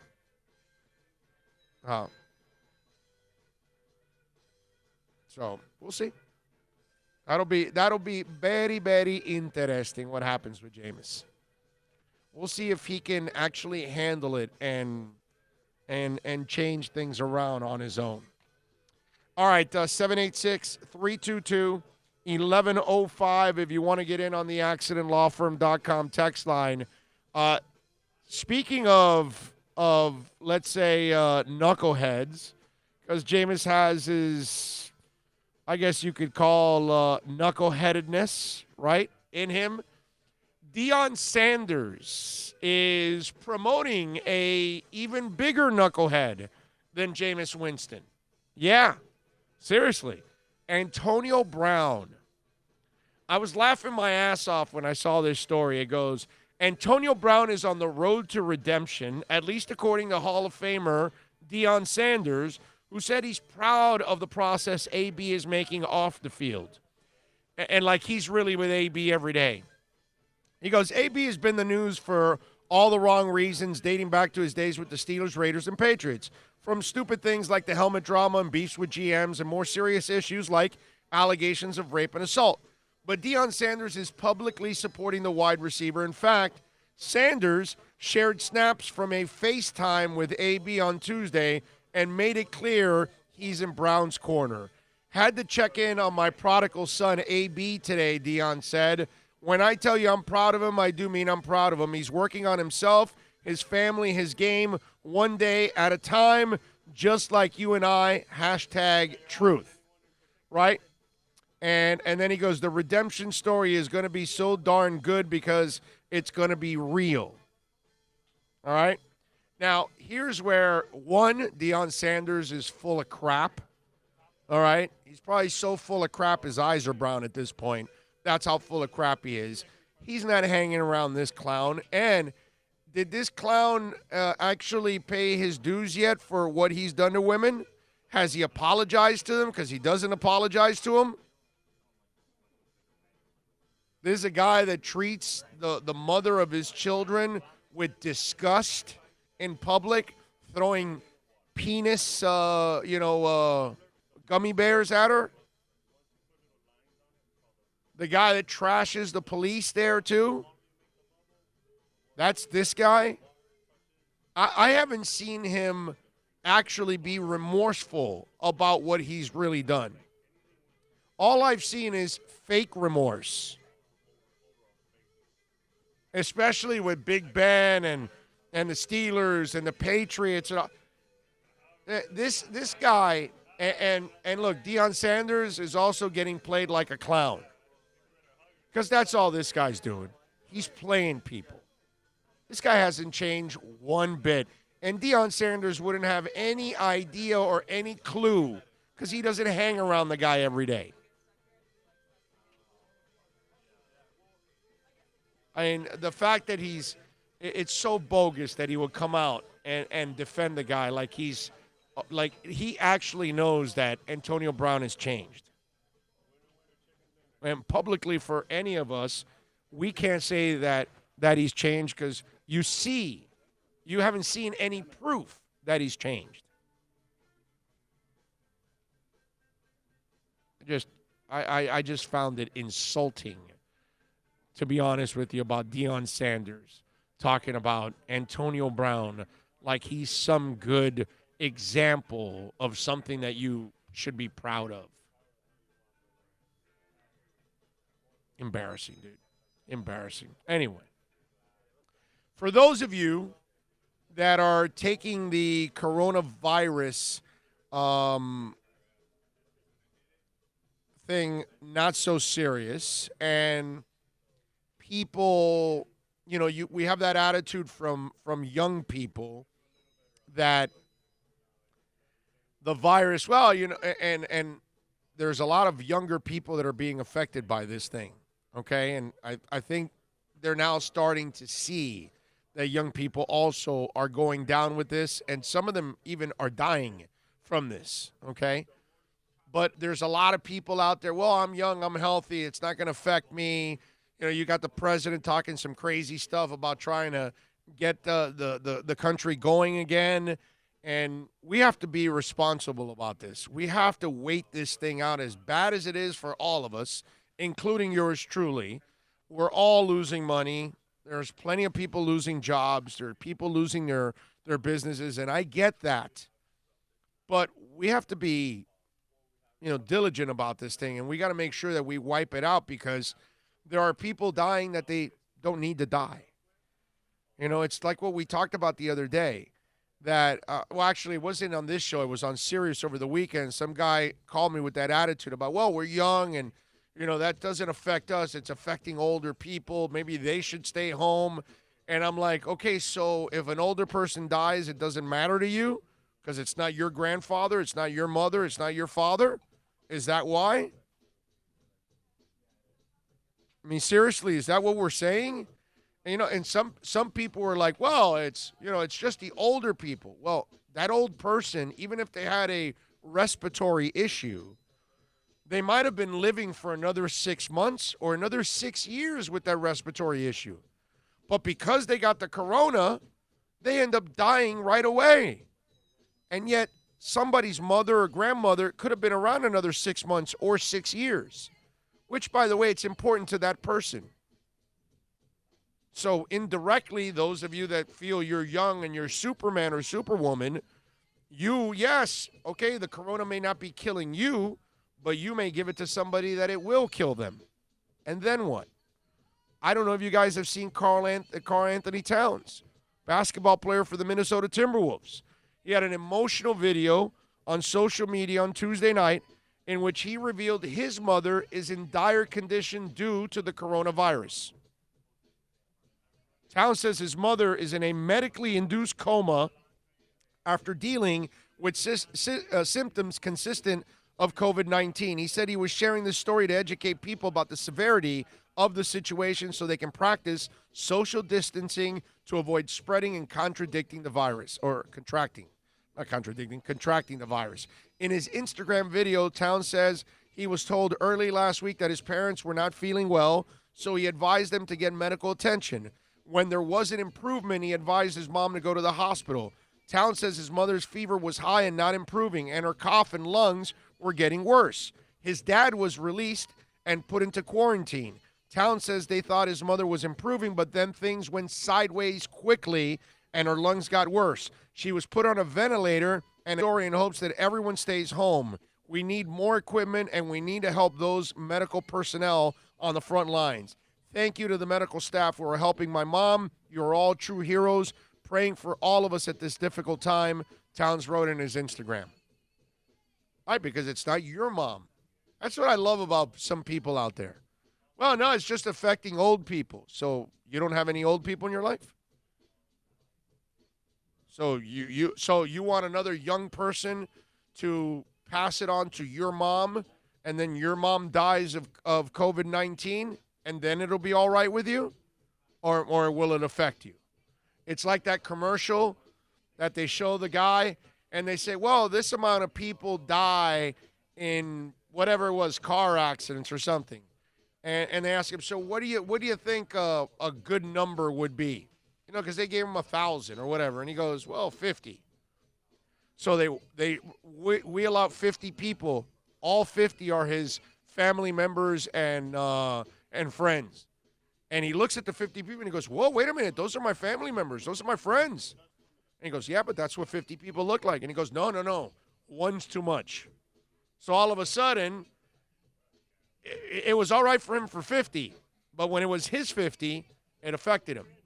That's kind of what this whole thing's about. When it's on your doorstep, yeah, you got to deal with it. Yeah, nobody wants to deal with it, man. Exactly. I mean, it's a shame. And you feel bad for Karl Anthony Towns because nobody wants to go through this.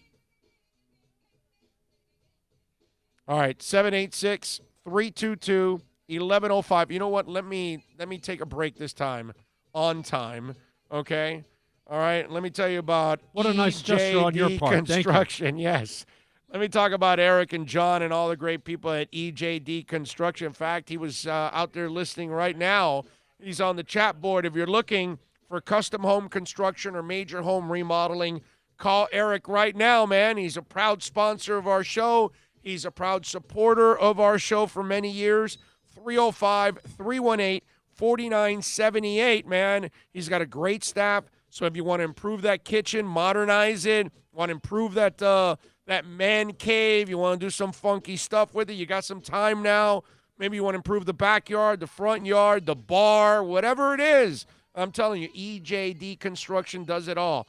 305-318-4978. That's 305-318-4978 for EJD Construction.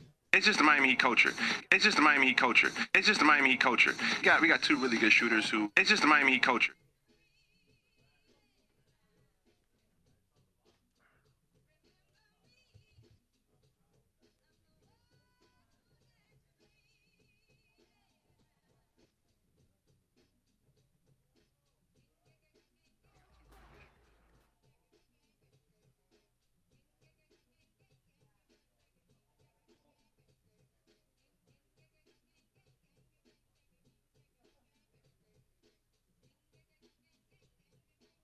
Culture.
This is the Big O Show. This is the Big O Show. Are you tired of watching the same old travel videos on the internet? Well, then check out MikeNoGoZones.com, a travel documentary that's breaking barriers. I go to the places that the media tells you to fear, where no one else dares to go. Baltimore, Opelika, South Side of Chicago, and more. Go to MikeNoGoZones.com. No one expects to get into a crash, but I expect you to go to accidentlawfirm.com if you do. Make sure when hiring a driver, you go through a rideshare app so that you can be covered by the insurance, which can be up to $1 million whether you're a passenger or a driver. In other words, don't try to save a few bucks by paying cash instead of going through the app. I'm attorney Bobby Nunez from Nunez Law in Miami, and we're here to help you through the process. Go to accidentlawfirm.com for a free consultation from me, Bobby Nunez. That's accidentlawfirm.com. America's safest and best-selling compact luxury SUV is at Acura of Pembroke Pines, and this is how we do it. RDX, $339 a month at Acura of Pembroke Pines, the #1 volume Acura dealer.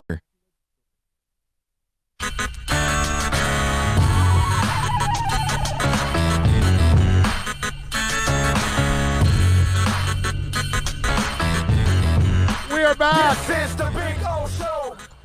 BSS West Pines, 12397 Pembroke Road. Come on by and get your CBD, man, during stressful times. We need some CBD products. And remember, I don't want you in pain. So if you're dealing with dental pain right now, I want you to call Mudias Dental. Because if you got a cavity and you need to get it filled, don't let the coronavirus, unless you do have it, then you definitely have to stay quarantined. But if you don't have the coronavirus and you're in pain, Mudias Dental is open for you to get you out of pain, okay? So while you're quarantined, you're looking for a great dentist, somebody that knows what they're doing, a great family. I'm talking about modern equipment, state-of-the-art, 305-821-0231, whether it's Invisaligns, implants, you want to clean your teeth, you want to fix the tooth, the cavity, whatever it is, let's get you out of pain. Call Mudias Dental, 305-821-0231, or go online, mudiasdental.com, and tell them that Big O sent you. I promise you, they will definitely take care of you. Can I have some CBD? Yes. For the stress of the board getting stuck just a minute ago. Can I have some CBD, buddy? Yes, a little CBD. Why not? Enjoy a little CBD. All right. What else do we have going on here? We are in some odd times, correct? And I like my music, right? So this is funny now. If you go and watch the Billboard charts right now, it's a strange phenomenon, right? So the coronavirus outbreak has allowed REM's 87 classic, It's the End of the World as We Know It, to re-enter the singles charts, okay? And because obviously that song, and in fact, I ended my show on Sunday with that song. That was the last song we played on the day, was It's the End of the World as We Know It. So according to Billboard, It's the End of the World is now the 22nd most purchased song of all genres last week. The combined 1.7 million streams was enough to push it to number 4 on the Billboard Hot Rock Songs chart. While REM have seen their biggest gains in American charts, they aren't the only bands receiving a pandemic bump. Disturbed's Down with the Sickness, Gloria Gaynor's I Will Survive are both popular at the moment, and the next My Sharona, because it rhymes with Corona. And even Weird Al Yankovic's My Bologna, a parody of My Sharona, is also doing well. So people getting My Sharona and saying My Corona or something like that, is that they're converting the song? Oh, man. Telecommuters, the world round are popping tracks called Work From Home, most especially the versions from Tim Heiker's 66% up U.S. streams 7,000 and Fifth Harmony featuring Ty Dolla $ign is up 11% to 1.2 million. Finally riding the COVID-19 wave are songs especially titles like Shway's Corona and Lime and the Minutemen's Corona, Isolation by Joy Division, and Quarantine by At the Drive-In. If there's one thing we've learned from this week in the American charts, it's that Americans love to be on the theme. So a lot of these theme songs that have to do with the virus are getting some love on the rankings. That's pretty amazing. That's funny. Now, if you go on Netflix, it's like I think the movie was Pandemic, Outbreak. There's some, you look at the ones that are trending on Netflix, and it's the same thing. It's those kind of movies. Since we're in the middle of all of this, people are watching Outbreak like crazy on Netflix. It's almost like we want to torture ourselves with all of this stuff. So we end up doing this. Let me tell you. All right, so you got that. And then in other music news, the Rock and Roll Hall of Fame. They have a new date now.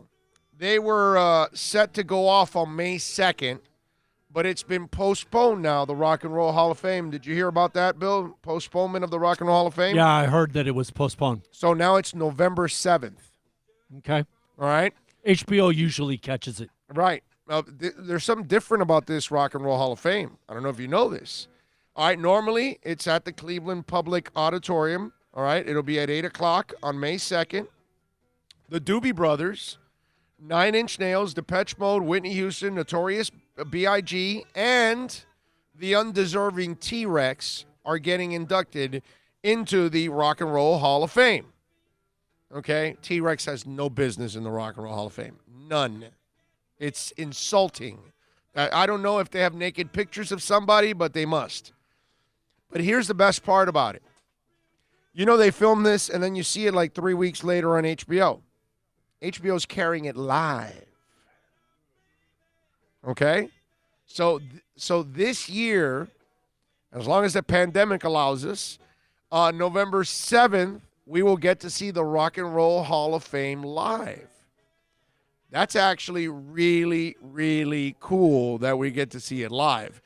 Now, I would imagine that live it's going to be a little longer than even the recorded one, right? Because oh yeah, right. I would imagine. I mean, they got to take so many change moving stages. parts. Yeah, exactly. You have so many moving parts, and I would imagine that maybe you have multiple stages to kind of ease that, and some kind of moving stage in the back where you can move some things in and out. But I would imagine also that most of the equipment, the musical equipment, is kind of stationary there. I don't think they'll be moving a lot.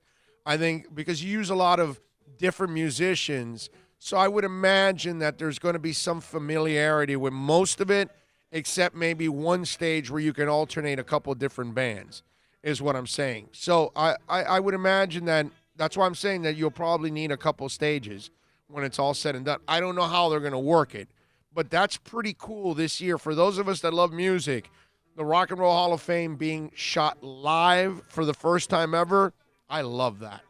I think that's going to be so cool. I'm really looking forward to that.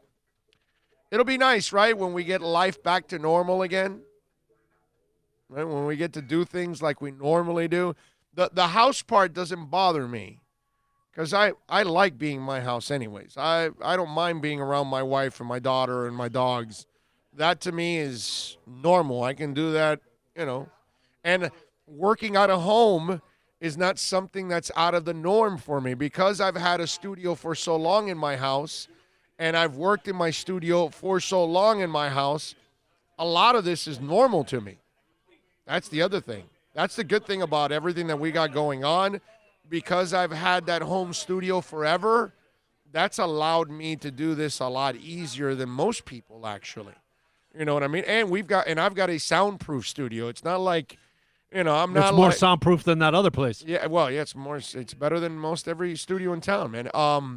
You know something before Cleveland, okay?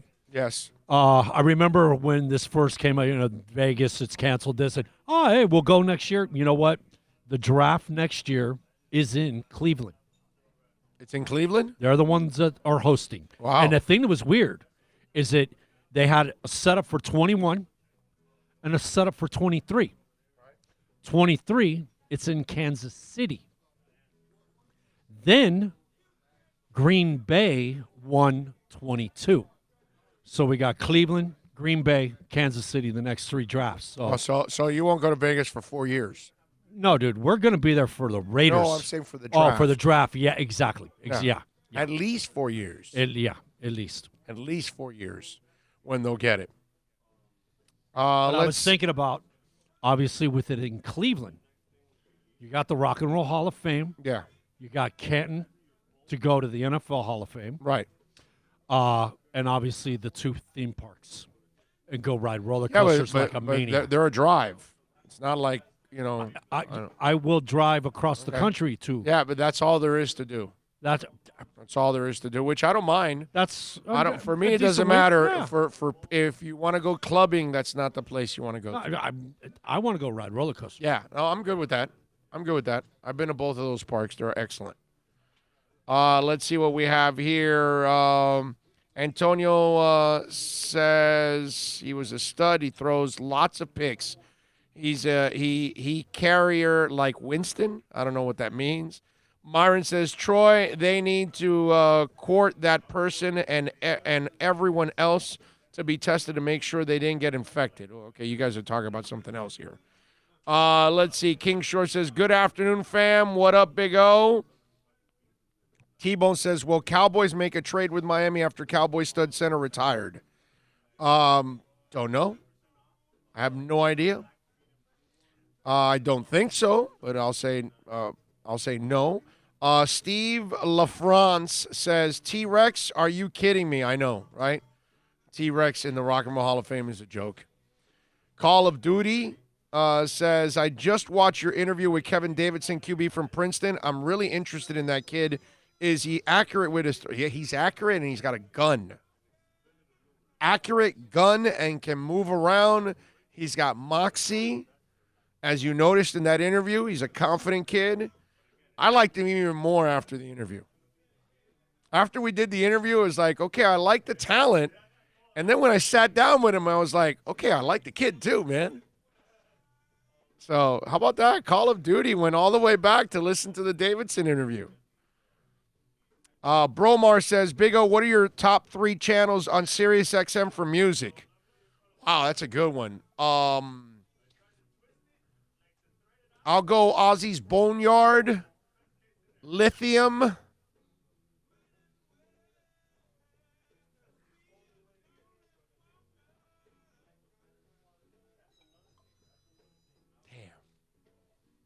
So hard, bro.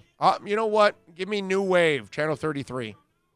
What the hell? Just to go a little bit off. That way I don't pick all rock, because I was going to pick the album channel. The 26, I want to say, is the album channel, right? The rock album channel. I want to say it's number 26. I listen to that one a lot. I like that one a lot. But just to give you something different, I like the New Wave channel on 33, especially on Fridays and Saturday nights when they do Beulah, DJ Beulah does the mix. I was trying to remember the DJ. I knew it was a mix, but I'm just we were remembering. jamming that coming back from St. Petersburg after in Miami. DJ Beulah is awesome. He does a great job on Friday and Saturday nights mixing all the new wave songs. That I love, I gotta say. So I'll give you those 3 right there. Eugene96 says, good day, Big O. I like the Winston pick to challenge Rosen in drafting a team. Yeah, and challenge the new rookie you draft. By the way, I'm not saying to not draft a player. I still say draft a guy. Okay? Even if you what's it called? If you get Winston, I still would draft a guy. I don't care if you have 4 quarterbacks. Screw that, dude. You can't have enough quarterbacks. You got 2 extra roster spots. Yeah. Make them QBs. Yep. King Short says, there's a lot of trash in the Rock and Roll Hall of Fame that doesn't deserve to be there. Just saying. Amen, King Short. I'm with you there, dude. Dougie Fresh says, Derek Bell has already let us know what to do now, especially Antonio Brown trying to make a comeback. Operation Shutdown. I have full belief that Flo can straighten Jameis out. You never know. I would try. It doesn't hurt to try. That's a good channel, the New Wave channel, Myron says. They do. They do a really good job. Plus the Boneyard kicks ass. Yes, Ozzy's Boneyard kicks ass. I love Ozzy's Boneyard. Let's see. King Short says, did I miss something? Did we sign Jameis? No, King Short. I just brought it up yesterday, and it's kind of been a thing that's rolled over into today on Twitter and now here on the show. That people are asking me, why would you try to sign Jameis Winston? And then some were asking me, why wouldn't you go for Cam over Jameis? So it's kind of been a subject that if I'm the Dolphins, I would take a chance on Jameis. It ain't gonna cost you anything. Nope. You don't have to give up nothing. No, nothing at all. So for me, it makes all the sense in the world to go after Jameis Winston. There's only 5 quarterbacks in history to throw for 5,000 yards and over 30 touchdowns. Right. And he's one of the 5. Yeah. Yeah. Reno, Bledsoe, him, Breeze, and Ben Roethlisberger. Yeah. Yeah. I just think it's worth it, man. I really do. I just think you can't lose anything. That's the beauty of it all. That's the part I love. I love these kind of moves where you have everything to gain and nothing to lose whatsoever. He's a knucklehead, cut him. He turns over the ball in practice, cut him. He doesn't show up on time, cut him. That's it. I love it. Absolutely freaking love it. All right, 786-322-1105. If you want to get in on the accidentlawfirm.com text line, that's 786-322-1105. I saw this article, and I found it really funny because to a certain extent it's insulting my intelligence, and yours too, by the way. Carmelo Anthony came out in support of Adam Silver in suspending the NBA season. And when asked about it, he goes, anytime the NBA can suspend the season, you know that there's more going on out there in the world, Melo said. It's bigger than the NBA. It's something that the NBA can't fight. It's something the NBA can't touch. It's deeper and bigger than the NBA. So I condone Adam Silver for making that decision on suspending the NBA because if the NBA wouldn't have suspended it, the other leagues wouldn't have followed. It's a lot of things that have been affected. So everybody's just got to take their time and figure out what their plan is. Okay? Now, there's no doubt that you had to suspend the league, and everything there was done right. And to a certain extent, Melo is right. But Adam Silver doesn't deserve any credit whatsoever. Silver's dumbass wanted to play the games without the fans. That was his plan because he assumed his players weren't infected. And so if Rudy Gobert doesn't come down with it, they go ahead with their plans, they scrap the fans, and they start playing amongst themselves and spread the virus amongst themselves. Because as I've told you in shows now prior to this, you can't do this. Oh, and by the way, I saw Jeff Passan talk about this, that baseball's thinking maybe, June 1, and they start without the fans, and I'm thinking, morons, you can't do that. Because you have to then quarantine everybody for every game. All your players, all your coaches, the manager, the trainers, the broadcasters, they would all have to be quarantined. They cannot associate with anybody. They can't go back home to their wives and girlfriends. They can't do anything. They can't associate with the owner. They can't associate with anybody. They all have to be the boy in the plastic bubble or girl in the plastic bubble, and that's it. So you can't do it. So Adam Silver was going to do something catastrophically stupid. He was forced into canceling the NBA season. He wasn't a genius. He did not have foresight. He might have foreskin, but he had no foresight. Okay? Because the IOC also doesn't deserve any credit for delaying the Olympics for a year. They also may have foreskin, but they didn't have foresight. What they saw was Canada dropped out. The U.S. is putting pressure on you, so are other countries, and they were all about to drop out. So the IOC knew that they weren't going to have any Olympics because people couldn't attend and countries weren't going to attend. So they had to delay it for a year. They were forced into that issue. So Carmelo Anthony, listen, you could agree all you want with the commissioner, but the commissioner was forced into this decision. Okay? He was going to make the stupid decision, like a lot of people in this world. All right? There are people still going out to Central Park in New York. We got idiots down here in South Beach boating. We got people in London going out to some park out there. Everywhere around the world, we still have people that don't take this seriously. And the commissioner for the NBA was not taking it seriously until Rudy Gobert went down with the coronavirus. If it wasn't for Rudy Gobert, saved the commissioner from an even bigger problem and an even bigger embarrassment. That's what Carmelo Anthony should be saying. Carmelo Anthony should be saying, Rudy Gobert saved Adam Silver's ass. Okay? Foreskin, maybe. No foresight. 786-322-1105. If you want to get in on the accidentlawfirm.com text line, remember to give us the thumbs up, the likes while you're watching. Also, that little share button, hit that share button, copy the link, send it to somebody on a text, put it on Facebook, on Twitter, Reddit, whatever you use, Instagram for social media. Tell more people about the show so they can enjoy it every day.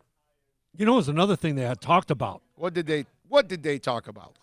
Well, the fact that, like, them not hosting a game and having the fans there, it's like, what was it, $1.5 million, $2 million a night when they have a game. Yeah. And it was like, wait a minute. That was another thing. It was like, hold on, maybe we can't do this because we're losing a lot of revenue. Right. And at the end of the day, back to the same thing about the money. Right. Yeah. It's always about the money. It's always going to be about the money. That's why I don't think you will see any of these games played without fans because there's going to be too much loss. Like, we're not getting the whole piece of the pie. You know what I mean? Right. No, I got it. But the TV money's bigger. So that's what they want to take care of. But again, if you do this player stuff without fans, you must quarantine everybody, and they're not going to do that. So if you play without the fans and they're not quarantined the entire time from city to city, then they're going to get sick. And then eventually they will pass it on to somebody. It's just the way it is. All right?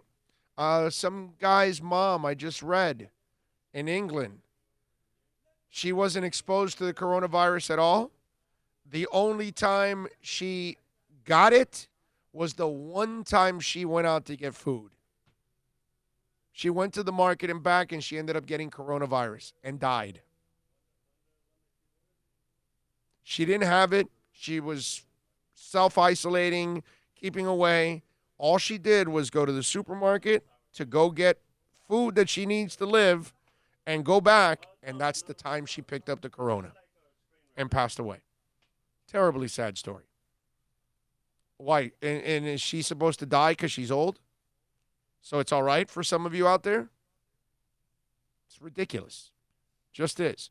All right, let's take a break. Hour number 3 is coming up. And guess what? We're going to start off with Michelle Kaufman from the Miami Herald. We'll talk life. We'll talk Inter. We'll talk Corona. Because that's what she's been covering more than Inter. Are those things on ice? Is there a lime? We got a knife to cut a lime? Yes. But Inter was in the news over the weekend. We'll talk about that next. Plus tax, tech title. It includes $8.99 dealer fee on approved credit. Offers end 11/10/19. Over 1,500 Toyotas are on the ground, and truckloads of new 2020 Toyotas just keep on coming. To eliminate all 2019 models, Toyota of Hollywood is holding the ultimate 2019 model year changeover event. Make us an offer, any offer, and you can buy a Toyota at up to 50% less than their original MSRP when new and used. 50% less. A pre-owned 2019 RAV4, not $30,000, $19,775. A pre-owned 2019 Camry LE, not $26,000, $17,775. A pre-owned 2019 Corolla LE, not $22,000, $12,775. Pay up to 50% less at Toyota of Hollywood, the #1 volume Toyota dealer, based on total retail sales of new Toyotas in the Southeast region for 2014 to 2018 per SET, on 441 between Hollywood Boulevard and Sheridan Street. Open till midnight. Are you tired of watching the same old travel videos on the internet? Well, then check out MikeNoGoZones.com, a travel documentary that's breaking barriers. I go to the places that the media tells you to fear, where no one else dares to go. Baltimore, Opelika, South Side of Chicago, and more. Go to MikeNoGoZones.com. No one expects to get into a crash, but I expect you to go to accidentlawfirm.com if you do. Make sure when hiring a driver, you go through a rideshare app so that you can be covered by the insurance, which can be up to $1 million whether you're a passenger or a driver. In other words, don't try to save a few bucks by paying cash instead of going through the app. I'm attorney Bobby Nunez from Nunez Law in Miami, and we're here to help you through the process. Go to accidentlawfirm.com for a free consultation from me, Bobby Nunez. That's accidentlawfirm.com. America's safest and best-selling compact luxury SUV is at Acura of Pembroke Pines, and this is how we do it. RDX, $339 a month at Acura of Pembroke Pines, the #1 volume Acura dealer.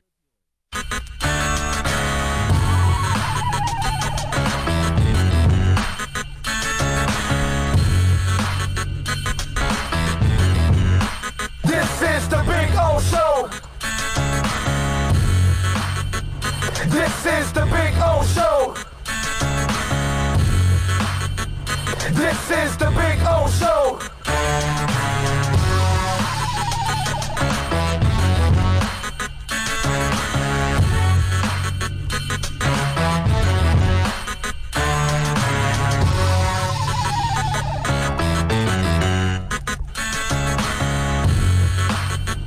This is the Big O Show. This is the Big O Show.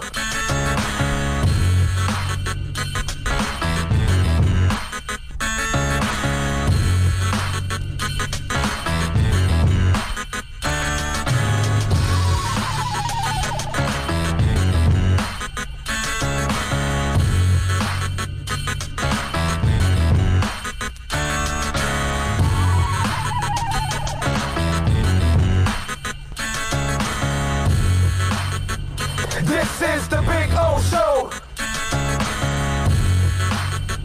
This is the Big O Show. This is the Big O Show. This is the Big O Show.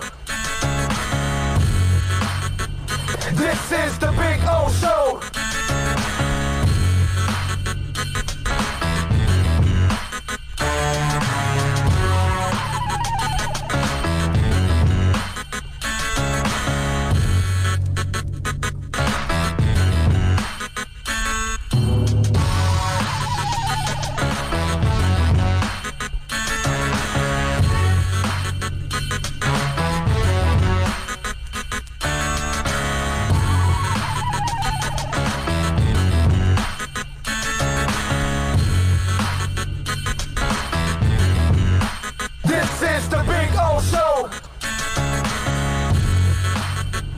This is the Big O Show. All righty, yes, This we're is the back. Big O Show. We're awaiting Michelle Kaufman. We're gonna get her on here. We'll talk hopefully with her a little bit. If you want to get in on the accidentlawfirm.com text line, it's 786-322-1105. That's 786-322-1105. If you want to get in on the accidentlawfirm.com text line, you can also reach out to us on Twitter, and that's at Big O Show. Says, great show, by the way. Thanks for keeping it real, and I appreciate that. Thank you very much. Thank you, of course, for supporting us and reaching out on the accidentlawfirm.com text line. You need sports talk callers. I know I need it, and I will add it. Now, when any of you out there want to contribute to the show and buy equipment and things like that to help us along the way and be a sponsor, then that's fine. You can do that kind of stuff where you can help out, okay? I want to make it. We need it, but, it costs money, So. You know something, man, I was thinking about? Have we heard from John? John who? Ross. What are you talking about? Yeah, I just, yeah. You just saw him? Okay. Yeah. I was just thinking about that, and it's like, haven't seen him. Usually he comes around. Oh, yeah, we're good. No, he was on. He just chimed in a little while ago. Big O Show on YouTube has your website spelled wrong. It says accidentlawfirm.com text line. Well, that's our sponsor, sir. That's the text line.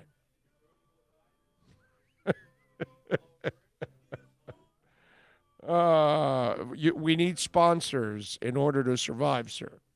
That's kind of part of the game. You know what I'm saying? That's how I can do this every day. Tua fights for everything. All his injuries have come via him trying to make an extra play with nothing there. I believe he'll learn from that.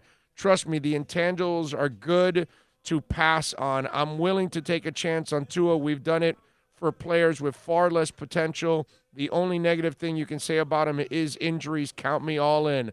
And I get it. You're right. But the injuries are a big problem. And that's the thing. It's a huge issue with him because it happens a lot. And that's why it becomes a problem. I would love to say it was an aberration. You know what I mean? Like some people will say, well, Drew Brees has had injuries. Well, he only had one injury, the shoulder injury. I know he had the thumb now, but the guy's been in the league for 20 years. Of course he's going to have a couple of injuries, but he wasn't injury prone at Purdue. He wasn't constantly breaking down. This is a kid that's broken down in high school and in college. So that's where the Tua thing becomes a problem. Again, on the accidentlawfirm.com text line, what's up, Big O? Thank goodness Jadeveon Clowney rejected the reported contract the Dolphins offered him. He knowingly did us a favor by not accepting. I agree. No doubt about it. Do you give validity to that? 17. We offered him 7. Do you really think we did that? Yeah, I do. 17 million's not a crazy number for a guy like that. We were playing Ndamukong and all these guys. something. Well, a real pass rusher, you're going to go well over 20. So 17 for a good pass rusher is solid. Solid. That's a fair contract what they offered him. Now, he wants a crazy signing bonus, and he wants $20 million a year and all that stuff, and he keeps holding out, but nobody's going to really give him that because of the knee. He's acting like the guy that was projected, not what he really is. Right. Hey, Big O, have you watched any of Justin Herbert's film? Doesn't Oregon's offense remind you of Adam Gase's offense, and this is why his receivers drop so many passes? The offense has nothing to do with drop passes. Justin Herbert, I've watched several games of his. Kid's got a bunch of talent, man, but he's inconsistent. And then the leadership stuff is the stuff that drives me a little crazy with him. Plus, I don't see him really perform in big moments. And there aren't enough moments I kind of, am not on the bandwagon for Justin Herbert. Big O, good afternoon. Although there is one guy that was watching that he's convinced I love Justin Herbert. I don't know why, but I never said it. That was 2 days ago. Yeah, that was a selective hearing character. Yeah, no, that was pretty amazing.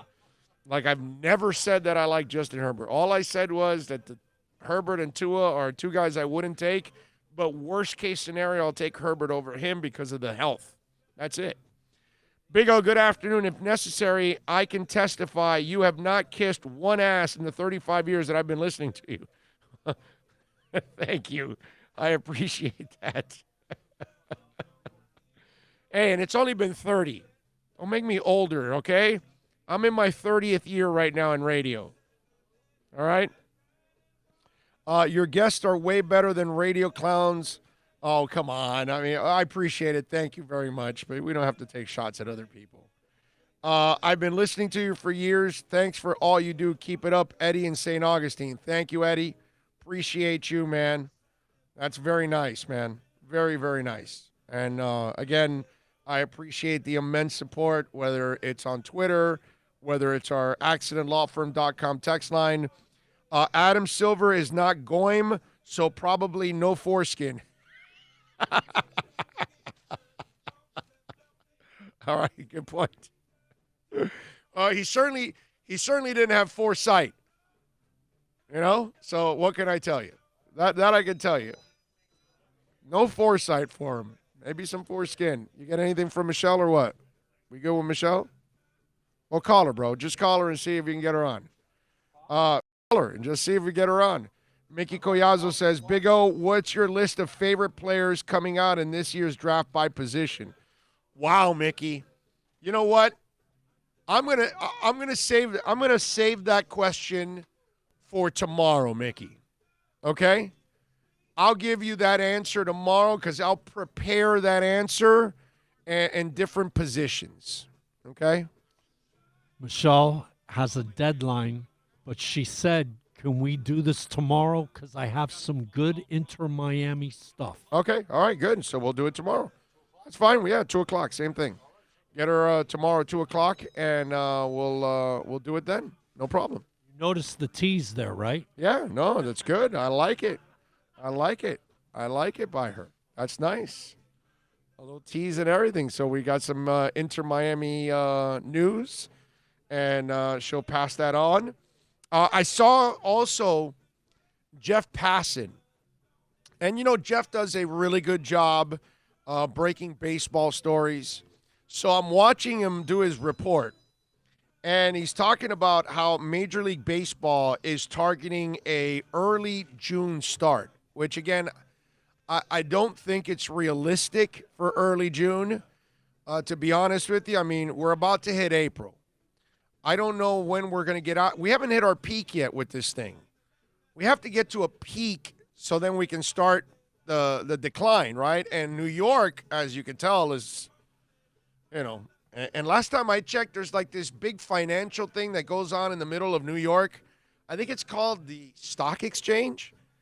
And so if nobody can be there and all that stuff, you know, the country, you know, kind of needs that. And so it looks to me like there's no way they get a June start. But let's just have some fun here with this, okay? And Passan says that they might start in June if they can and start with empty baseball stadiums. And that they would try to play several double headers also, which, by the way, is great for some fans, right, that they get a double header.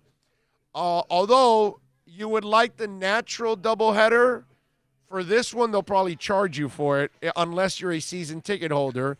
And then you're basically paying for two games, but only seeing one, only in one day, which is kind of torturous too.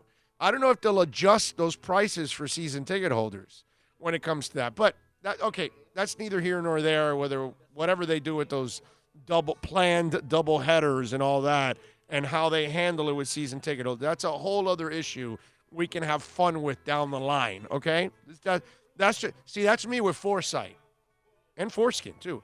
But that's also me with foresight.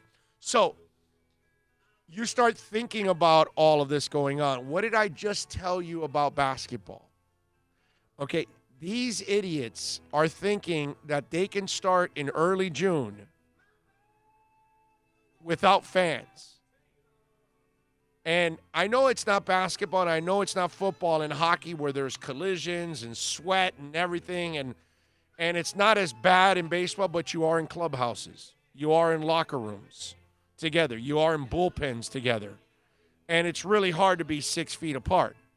So who's to say, if you do start without fans, are you going to keep everybody away from everybody? No, you're not. So there is obviously a huge chance of you spreading the virus amongst each other again.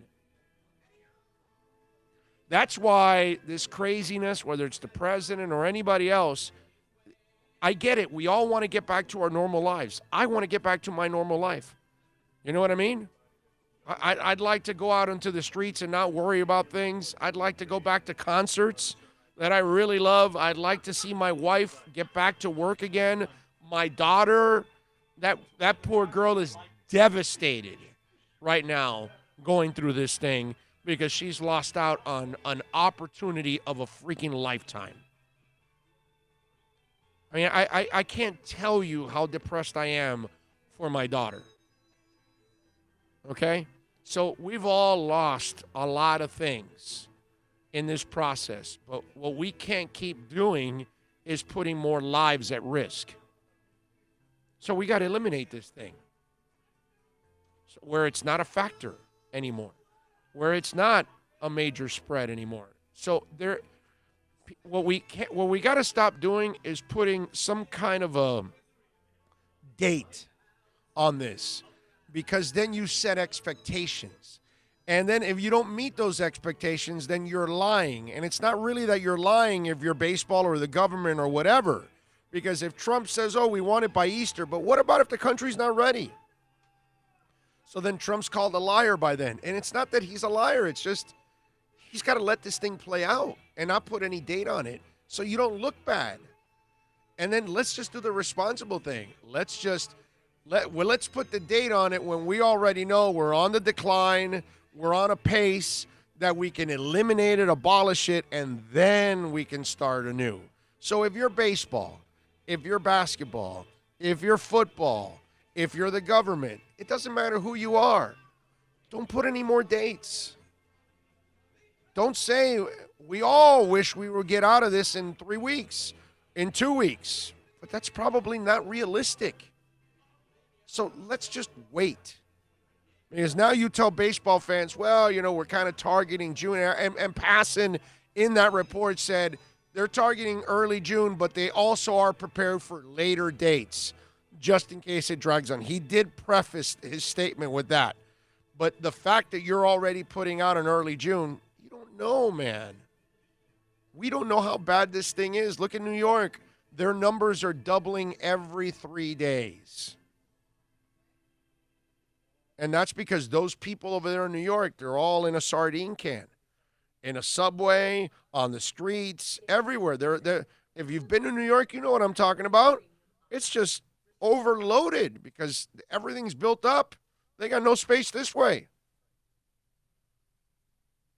That's what I was talking to a buddy of mine that was in New York yesterday, and it's like he can't go out because he lives in an apartment building in the 46th floor.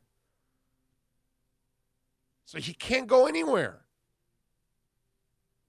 The second he goes out, he has to have a mask on because he's surrounded right away. People in the hallway, people in the elevator, people down in the street. He can't get away. You and I, we walk out of our houses. We have our yards, most of us. And even if you have a condo, you have plenty of places to walk around that condo with space. That's the beauty of where we live. We have space. I can walk into my front yard. I can go I'm in my backyard a lot now with the dogs, and they're running around, and we're just by ourselves. Watch out for the landmines. Yeah, we don't have to. Yeah, we don't have to worry about it. Okay, that we have a real big advantage over a city like New York, and that's why you're seeing the amount of cases, because those people are on top of each other, man. Concrete jungle, man. That's why they've spread that virus around. It's not their fault. It's just the way they live. They got no choice. How many people touch that rail on that subway a day? How many? In fact, every time I go to New York, I try not to touch the rail. I try to just lean on it. I try to use the leverage of it and lean in a way where it's going to stop and start and it's not going to knock me down, or I'll sit down. But I try not to touch any rail. This was way before Corona. Why? Because I always looked at those rails as they were disgusting. And can you imagine now? Of course. But you're on a New York subway, and there are people grabbing those rails all day long. healthy people, sick people, and that's why that corona. And think about this. If that stuff can live on surfaces for days, they apparently are cleaning out these boats, these cruise boats, and they're still finding corona on the cruise boats. And now some of these cruise boats are possibly going to be used as hospitals. I don't know, man. I may not want to be on a cruise boat that was used as a corona hospital. I'm just saying. On the way into work, I heard that Corona has ceased the production of yellow peeps for Easter. What? Those marshmallow, the little marshmallow yellow peeps, the bird, the candy. Dude, What you don't know candy? what a yellow peep is? No, I don't know what a Marshmallow yellow peep with is. With the sugar on the outside. They're in the shape of a little, bird. No. Dude, Easter, you didn't have Easter as a kid? Easter Yeah. basket? You don't remember the little yellow marshmallow peeps? No. I just remember eggs. Now they all come in different I colors. remember chocolate There's some Easter pink, Easter there's some bunnies. blue. Look, the yellow peep, the marshmallow, they suck. They're horrible. They're like candy corn for Halloween. Ew, Saying, candy yeah, exactly. But are you talking about like the Reese's thing? The No, bunny man. thing? They come in it's like rolls. The way rolls come, and they're all like side by side, and they're like this, and they're like about that big little no yellow idea what that- marshmallow peeps with yellow. You'd have to show sugar. it to me. I have no idea what the hell Dude, that is. Let me pull it up. And on the way in, it was like, oh, what a catastrophe. There's going to be no yellow peeps for Easter. It's like, those things suck. It'd be like if we lost candy corn in Halloween. That'd be perfect. Right. It'd make it better. I got you. All right, 786-322-1105. That's 786-322-1105. Michelle is confirmed for 2 tomorrow. All right, excellent. For those of you out there that are wrestling fans, I don't give a rat's ass about wrestling. I just don't care about wrestling. It does nothing for me. But for those of you that do like wrestling, and I know that we've got a lot of time on our hands now, which is important, right? Since you've got time on your hands, you need to possibly do something to entertain you, right? Well, the WWE has opened its doors for you wrestling geeks out there. Wrestling fans now have another reason to stay home and enjoy self-quarantine. WWE, as of yesterday, March 23rd, World Wrestling Entertainment began offering free access to the WWE Network, unlocking a vast portion of their library. Due to the coronavirus, WWE has been forced to broadcast Raw, SmackDown, and NXT from empty arenas the past couple of weeks. Plans for WrestleMania were also drastically changed, moving the iconic yearly event from Raymond James Stadium, home of the Bucks, to the WWE Performance Center, the showcase of the Immortals. Will also proceed without a live audience and has been changed from a one-day event to a two-day event beginning April 4th. Fans can now access for free every WrestleMania, Royal Rumble, SummerSlam, and Survivor Series event in history, along with NXT TakeOver and NXT UK TakeOver. Additional shows offered include recent episodes of Raw and SmackDown, WWE Untold, a future WWE, and a WWE FC story, and all those other ones, whatever, okay? This year's WrestleMania, however, will only be available to stream for paid subscribers to the WWE Network. So there you go. For you wrestling geeks, you now have an avenue to get out and enjoy. You got it? You got a picture of it? Show it to me.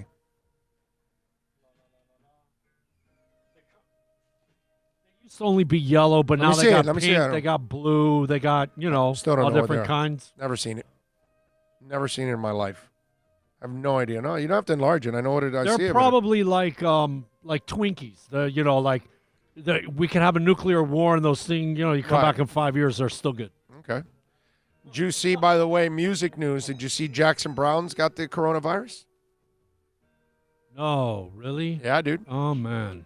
Jackson Brown tested positive for the coronavirus. He's been in self-quarantine now in Los Angeles for about 10 days. As soon as I had a small cough and temperature, I tested. He told Rolling Stone, my symptoms are pretty mild, so I don't require any kind of medication and certainly not hospitalization or anything like that. He believes he picked it up at some point during his trip to perform at Love Rock's NYC benefit concert on March 12th in New York City. He goes, because others who were there have also tested positive. There's already question of being careful and saying, I'll bump elbows and not shake hands and won't hug anybody. I won't behave like this at the show, he continued, but still, you're in close quarters and you're breathing the same air. They are swabbing the mics, but somebody in the crew has it. For all I know, he got it from me. I could have gotten it from a crew member that has it, that he could have gotten it from me. I don't know. I travel on an airplane to get there. So there you go. So the good thing is that he's going to be fine. It looks like it. So far, that has not been an issue for him. So prayers for not just Jackson Brown, but everybody else. Okay? How about this? I got some really cool music news. Okay, there is what they call a National Recording Registry. And they add songs and albums, historic songs and albums that they feel are a part of it, right? Well, Dr. Dre's The Chronic is going to make it into the National Registry, along with Cheap Trick live at Budokan. I have that. And Dusty Springfield's in Memphis are among the Library of Congress 2020 inductees into the National Recording Registry. Whitney Houston's I Will Always Love You, Village People's YMCA, Glenn Campbell's Wichita Lineman also featured on the diverse list of 25 recordings deemed that they are oral treasures worthy of preservation because of their cultural, historic, and aesthetic importance to the nation's recorded sound heritage, the Library of Congress said on Wednesday. Other inductees, by the way, Tina Turner's 84 LP Private Dancer, Selena's 1990 album Ven Conmigo, the original Broadway cast recording of Fiddler on the Roof, Alan Sherman's Hello Mudda, Hello Fada. Anyway, Mr. Rogers sings 21 favorite songs from Mr. Rogers' Neighborhood. Those are all on the National Recording Registry. How about that? That's pretty cool. I'm glad that they're, it's not just classic songs from back in the day that are going in there, that they're hip enough to add rap and rock and metal and pop and R&B and all of that kind of stuff. You know what I mean? That's really cool because whether you like it or not, okay, because some of you may not like rap, Dr. Dre's Chronic is one of the classic albums of all time. Not just rap. It's just, for a guy like me that likes all kinds of music except EDM, I can be objective enough to say it doesn't matter what genre. If it's a classic, whether it's Saturday Night Fever, okay, or The Cure, Kiss Me, Kiss Me, Kiss Me, okay, Whitney Houston, all right, or Dr. Dre, we could go to extremes. Those are all just absolute all-time classics in whatever genre you want. I don't give a rat's ass, okay? I just don't. Just listen to the albums. Even if you're not a fan of that genre, then you won't be able to define why it's great. You know what I mean? But Dr. Dre, that is definitely one, The Chronic, that has to go down. That's one of the great rap albums of all time. And to me, it's transcended over to just being one of the great albums of all time, not just rap. If you're objective. I don't care where you're ranking them or whatever, because there's too many to rank. I'm just saying, that's kind of the way I look at it. But it's pretty cool that they would include Dr. Dre in there.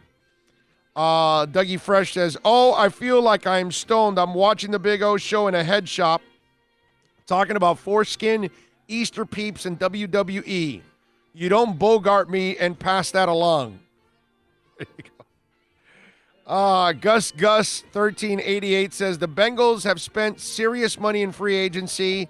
DJ Reader, Trey Waynes, Xavier Sufilo, Mackenzie Alexander, and Josh Bynes. Now add Von Bell to the big money haul. Yep, number 1 pick being traded. LOL. I know, right? Isn't it so stupid? And the number 1 pick also said, hey, you know that A.J. Green guy? I like him. You're going to keep him around? Yeah. Yeah, Joe, of course. I know. It's so stupid. It's just asinine talk. That's all it is. It's writers who are desperate to get something out there. It's editors who are desperate to post anything to get some traction.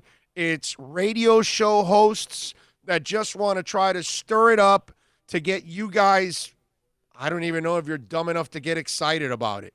Seriously. Any radio show host talking about the possibility of Joe Burrow coming to Miami, they're just desperate and they can't come up with other subjects to talk about. I'm not surprised. Plenty of guys out there and ladies out there that they just can't come up with talk, so they got to be desperate and come up with something ridiculous that'll get a rise out of some of you out there. So, Gus, you are 1,000% right. Call of Duty says these stupid people from New York came down to the Jersey Shore instead of staying quarantined. Idiots. Yeah, no, and I'm sure they're driving to Florida, dude. We're the 6th borough. Jason Snyder says, 8 damn weeks from now, man, we should be better off by then. Jason, we hope so. Do you know that for sure? Do I know? If people are still hanging around and they're going out to the beaches and they're hanging around clubs and they're still going out to different places and they're escaping from New York, infected place, and going to other places, do you think we're really going to be done in 2 months? If we all don't self-quarantine, like for real, like stay away from people and stop going to crowds, how are we going to stay clean? I'm with you, man. I hope in 8 weeks we're done with this crap. I hope we peak and we hit that valley and we crash and there's no more. I hope so. But don't put a date out there because we don't know if we're really going to be. Because you, Jason, I think it's Jason, right, that said it? You're not an expert and neither am I. So we don't know when this damn thing is going to end. It's crazy. Trump says April 12th. Yeah. He's an expert. Mickey Collazo says Sue isn't the same impact player as he was before. He's just a roster filler at this point in his career amongst like Clay Matthews was for the Rams. I wasn't talking about now. I was talking about when they signed him. Ty from the Bronx says, good afternoon, fellas. Thank you, sir. Troy George says, the early result of the chloroquine treatment is looking good. Yeah, I hope it does work, man. It would be nice. Antonio says, Sue signs with Buccaneers. Oh, yeah, it's nothing. Ryu says, first thing I did when I went to New York City was buy hand sanitizer, used it every time I got off the subway. Smart. Should have used gloves, too, in New York. And, I got to tell you, in New York City, if you go to New York City now, you should wear a hazmat suit. Okay? I mean, I wouldn't go to New York City now. You can't pay me enough to go to New York City right now. New York City, their subways are normally gross. Now this just adds another level to it. Oh, I feel like I'm, no, wait a minute. Here we go. Big O, would you consider continuing doing the show at noon? It really gives me enough time to tune in while you're live and interactive with you and Bill. Mickey, we're probably going to keep it at 11, but you never know. We might do it at 6 in the morning in the future. I have no idea. Exactly. What? I have no idea. Dude, we're not leaving town and we're not going fishing. What are we doing up at 5:30, 4 o'clock in the morning? I have no idea what we're going to do, but for now, we're going to be right around middays. That's a good thing for me. I could do it earlier. I could do it later. Maybe we do it at 7 o'clock at night. I have no idea. Yeah, I like the way you're thinking there. No, because that gets in the way of concerts. Anyway, so definitely don't want to do it at night because that Hey, it would hook up with the Germany setup on the clock on SoundCloud. Because eventually we'll get back to normal life, and a normal life would be that I'd like to go to concerts at night. That's one of those habits that I'd like to get I back totally to. retract the previous statement I made. Yeah, Let's stick with the daytime. I don't like anything getting in the way of my concerts. I hate it. Okay, that is one passion I do not want to let go at all. So, yeah, concerts are very important for me. Okay? 10 to 2 is good, says Bro Marsmelly. Yeah. It's actually 10 to 2 would be perfect. To be honest with you. That to me is excellent. So we have. You know what? It's not, you don't get the front end of the traffic. You don't get the back. You're right in between. You know, it's at lunchtime where you're already there. It's 10 to 2 is good. 10 to 2 is excellent. Nothing wrong with 10 to 2. Although 11 to 3 isn't too shabby. No, it's not. No, middle day is all right. That does good for me. We do want to remind you that Toyota of Hollywood is a proud sponsor of our show, 1841 North State Road 7. Go see Steve Ostrov and Herbie, Eddie, all the great guys out there. Man, let me tell you, Tony Stampone, I see him all the time out there. Great people. And if you're looking to buy or lease a vehicle, folks are going to give you 90 days, no payments. Give you a little break here during these tough times. So if your car is hurting right now, you got some time, get on down to 1841 North State Road 7 in Hollywood. We'll be out there, by the way, tomorrow broadcasting live starting off at 11 a.m. Let's take a break. We'll come back with more right here on The Big O Show, live from VSS West Pines. America's safest and best-selling compact luxury SUV is at Acura of Pembroke Pines, and this is how we do it. RDX, $339 a month at Acura of Pembroke Pines, the #1 volume Acura dealer. No one expects to get into a crash, but I expect you to go to accidentlawfirm.com if you do. Make sure when hiring a driver, you go through a rideshare app so that you can be covered by the insurance, which can be up to $1 million whether you're a passenger or a driver. In other words, don't try to save a few bucks by paying cash instead of going through the app. I'm attorney Bobby Nunez from Nunez Law in Miami, and we're here to help you through the process. Go to accidentlawfirm.com for a free consultation from me, Bobby Nunez. That's accidentlawfirm.com. Are you tired of watching the same old travel videos on the internet? Well, then check out MikeNoGoZones.com, a travel documentary that's breaking barriers. I go to the places that the media tells you to fear, where no one else dares to. Baltimore, Opelika, South Side of Chicago, and more. Go to MikeNoGoZones.com. Plus tax, tech title. It includes $8.99 dealer fee on approved credit. Offers end 11/10/19. Over 1,500 Toyotas are on the ground, and truckloads of new 2020 Toyotas just keep on coming. To eliminate all 2019 models, Toyota of Hollywood is holding the ultimate 2019 model year changeover event. Make us an offer, any offer, and you can buy a Toyota at up to 50% less than their original MSRP when new and used. 50% less. A pre-owned 2019 RAV4, not $30,000, $19,775. A pre-owned 2019 Camry LE, not $26,000, $17,775. A pre-owned 2019 Corolla LE, not $22,000, $12,775. Pay up to 50% less at Toyota of Hollywood, the #1 volume Toyota dealer, based on total retail sales of new Toyotas in the Southeast region for 2014 to 2018 per SET, on 441 between Hollywood Boulevard and Sheridan Street. Open till midnight.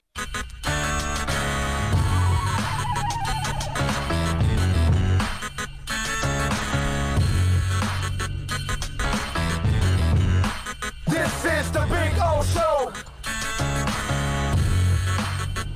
This is the Big O Show. This is the Big O Show.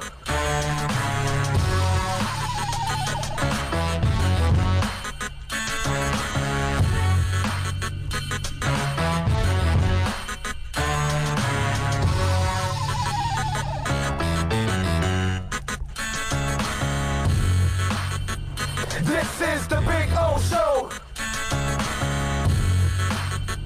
This is the Big O Show.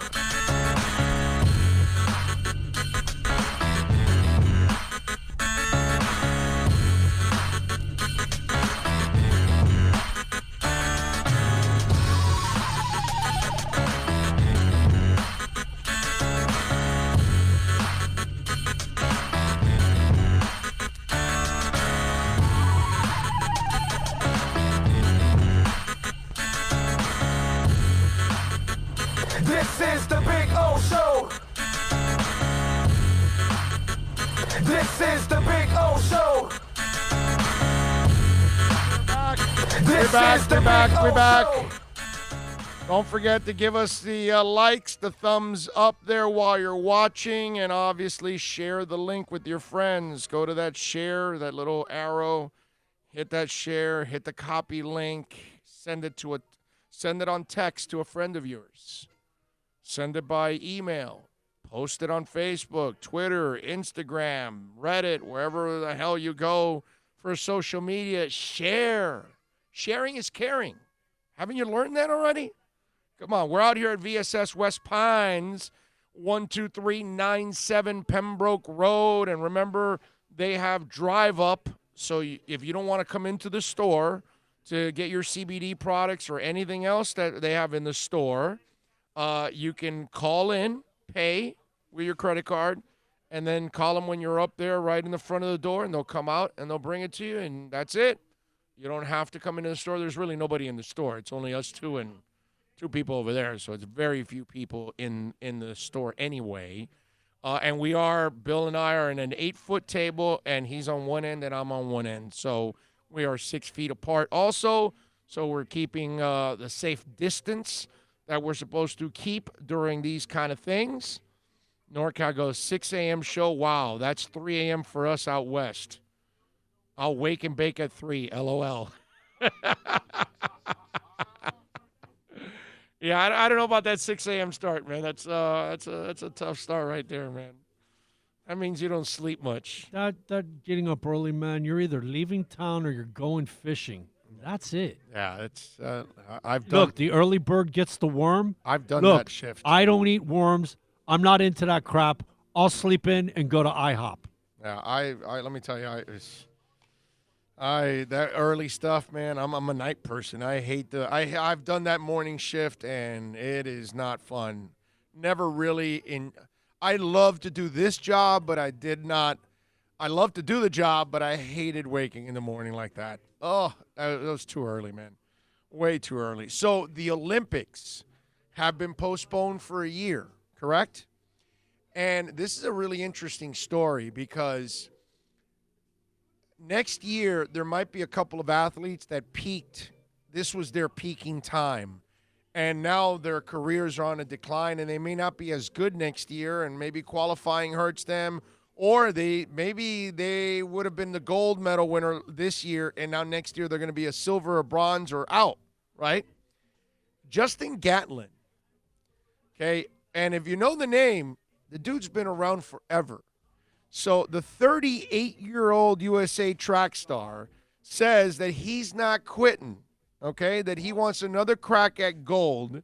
And so the sprinter who competed in 2004, in 12 and 16, and has won 5 medals, including a gold in the 100 meters in 2004.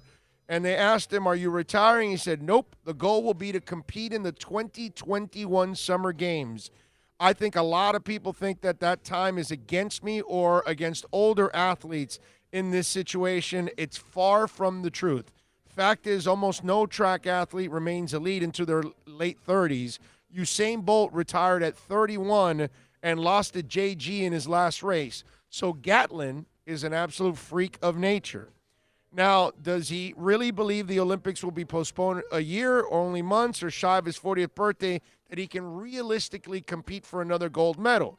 He goes, my educated guess is yes, I can win gold in 2021. It won't be that big of a difference being 38 to 39, but I always said I'm not running till I'm 40. I was so hard on myself, was not running till I'm 40, and now it looks like I'm pushing close to 40, so I'm going to still be running. How about that? My man is going to go for it at 39 years old. How cool is that, man? Who was the – God, this is horrible that I don't know this because the long jump record that was broken, and it was by one of our guys that was in his late 30s because it was always 29 feet, whatever, Beeman, right? Oh, yeah, right. And then one of our athletes, kind of like where Gatlin is, broke the record, and he was like in his late – man, was it Carl Lewis? Might have been. I don't remember now. Man, you know what? This is driving me. You can look it up. I don't remember specifically that at the moment. That I do not remember. All right, 786-322-1105. That's 786-322-1105. If you want to get in on the accidentlawfirm.com text line, you can also reach out to us on Twitter, by the way, at Big O Show. Many ways to reach out to us. Yes. Mike Powell. Oh, okay, yes. I remember Mike Powell. Of course. Yeah. Mike Powell broke it? Yep. All right. Yeah, that dude can jump, kind of. Dude, that Bob Beeman's record was forever. That went back to 68. It was there for 20, 30 years. Yeah. No, you're right. And Powell was at the end of his, I want to say he was in his late to mid-30s, man, when he did it. That's you might be right. You might be right, baby. Yes. Yeah, man, we cover all the sports. Look at us. Kind of, maybe, sort of. One of the other things that I found, I guess I find it humorous, is what I would say.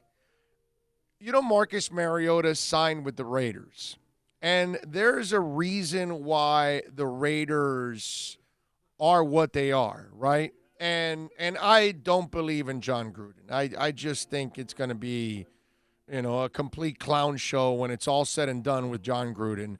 And I'm sorry for you Raiders fans, but it's just the way I look at it. I just don't take John Gruden seriously. I can't. And so Mariota is now backing up Carr. And Mariota, and in this article that I was reading, they kind of compared it to Tannehill backing up Mariota. And it says Mariota now is saying Derek in every possible way I can. Same thing Tannehill said about Mariota last year. And so the article in a way is kind of spinning it that Mariota is a guy that could be doing what Ryan Tannehill did last year, take over for a player. The only problem is that Derek Carr is better than Mariota and Ryan Tannehill combined. And this is why the Raiders are the Raiders. John Gruden, I know, had a big old stiffy. Okay, maybe it's not that big or whatever. Maybe he had a tiny stiffy for Derek Carr, right? I don't know. Maybe the guy's gifted. Maybe he's not. I don't know. So he had some kind of a stiffy for Mariota, right?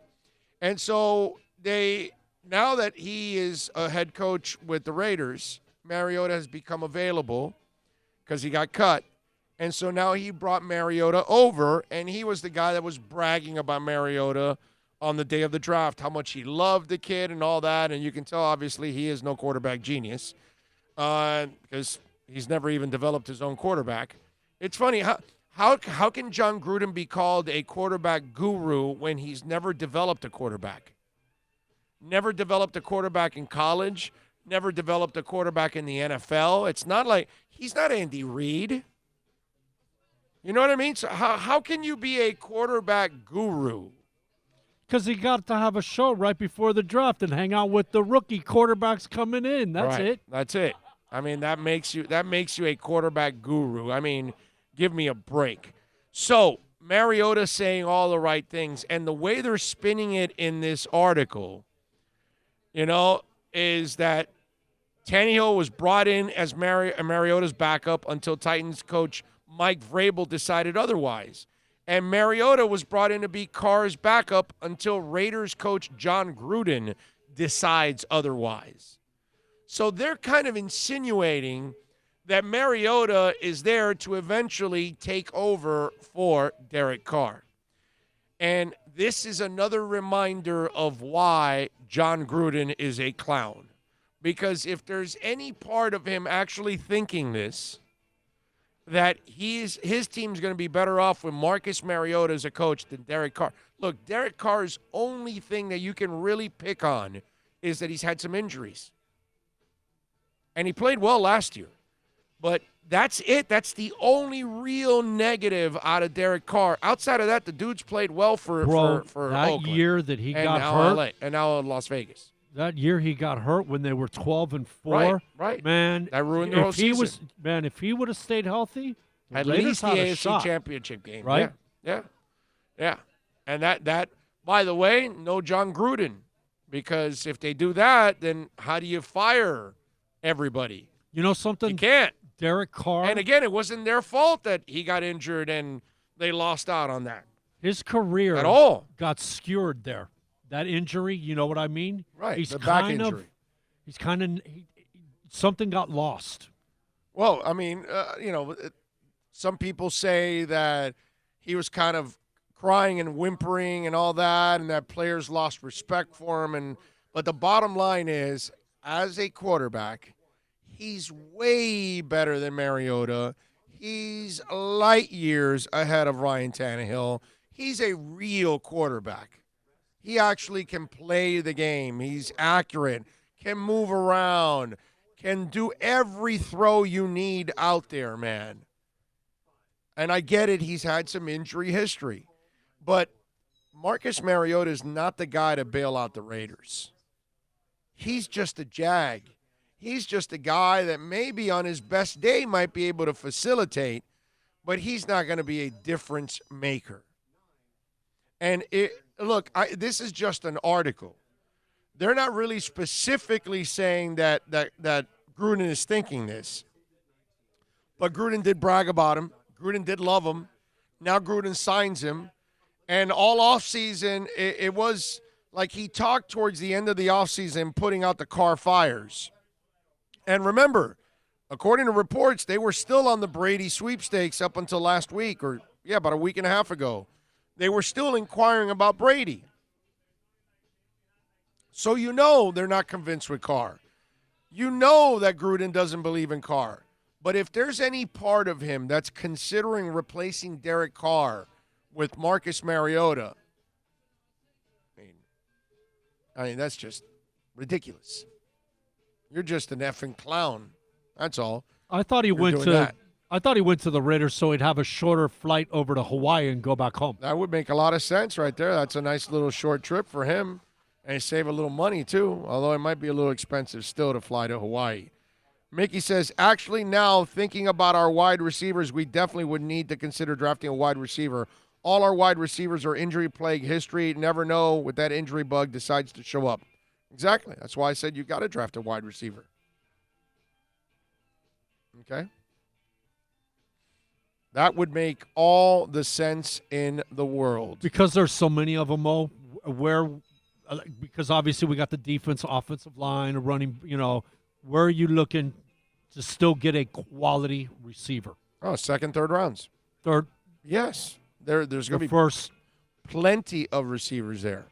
Now, you want to hear a really nice music story that I would love for it to happen? I mean, I had the pleasure of seeing them in their heyday, but I would love to see them again.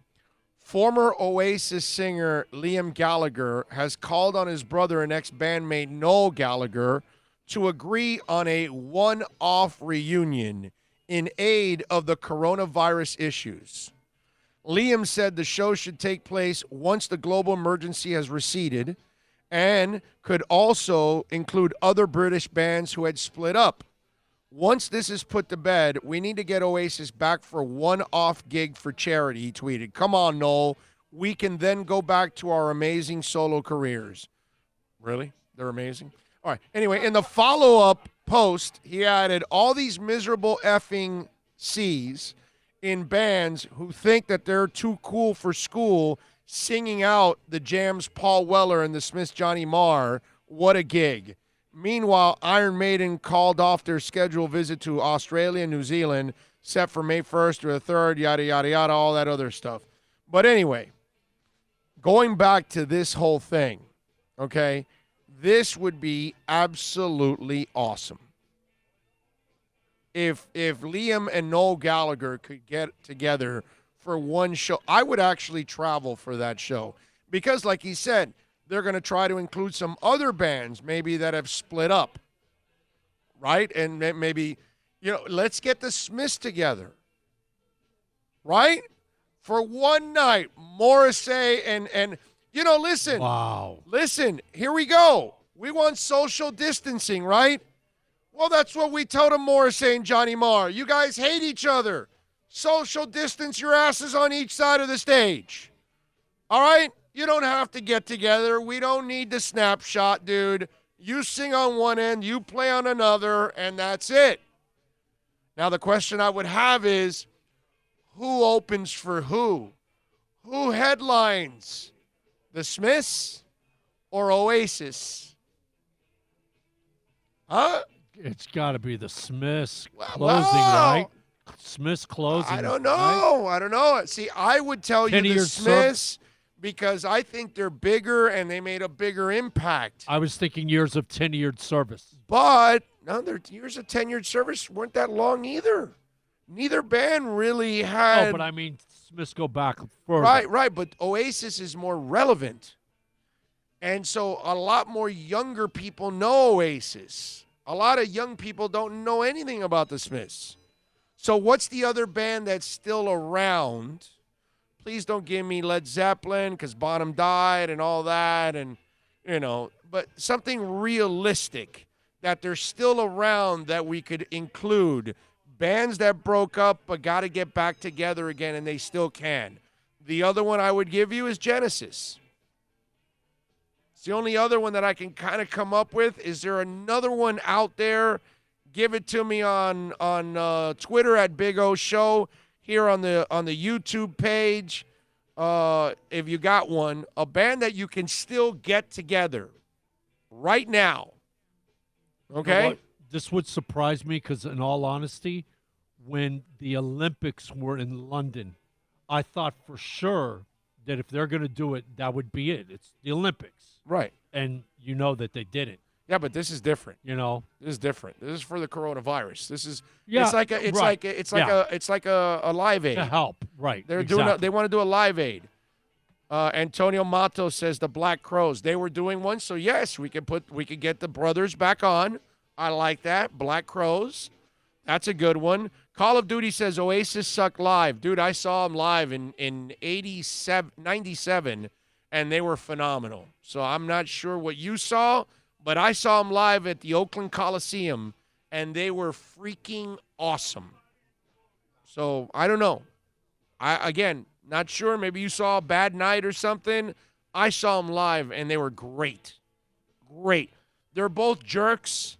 All right, they both are ass wipes. I get all of that. I'll give you that. All right, they both act like a bunch of knuckleheads. I'm not going to take that away from anything, but they sounded great when I saw them. Okay. Let's see. Big O, I remember Mr. Potato Head Philbin wanted Carr instead of Tannehill. One of the few things he was right on. Yes, you are correct. We could easily get a quality wide receiver in the 3rd round to the 6th. How deep this draft is. Yeah, but the later parts, they're more projects. I would go 2nd or 3rd rounds. With all the picks they have, get a really nice wide receiver in the 2nd, 3rd rounds. Let's see, what else do we have? Backstreet Boys, okay. Culture Club, they tour. They're not broken up.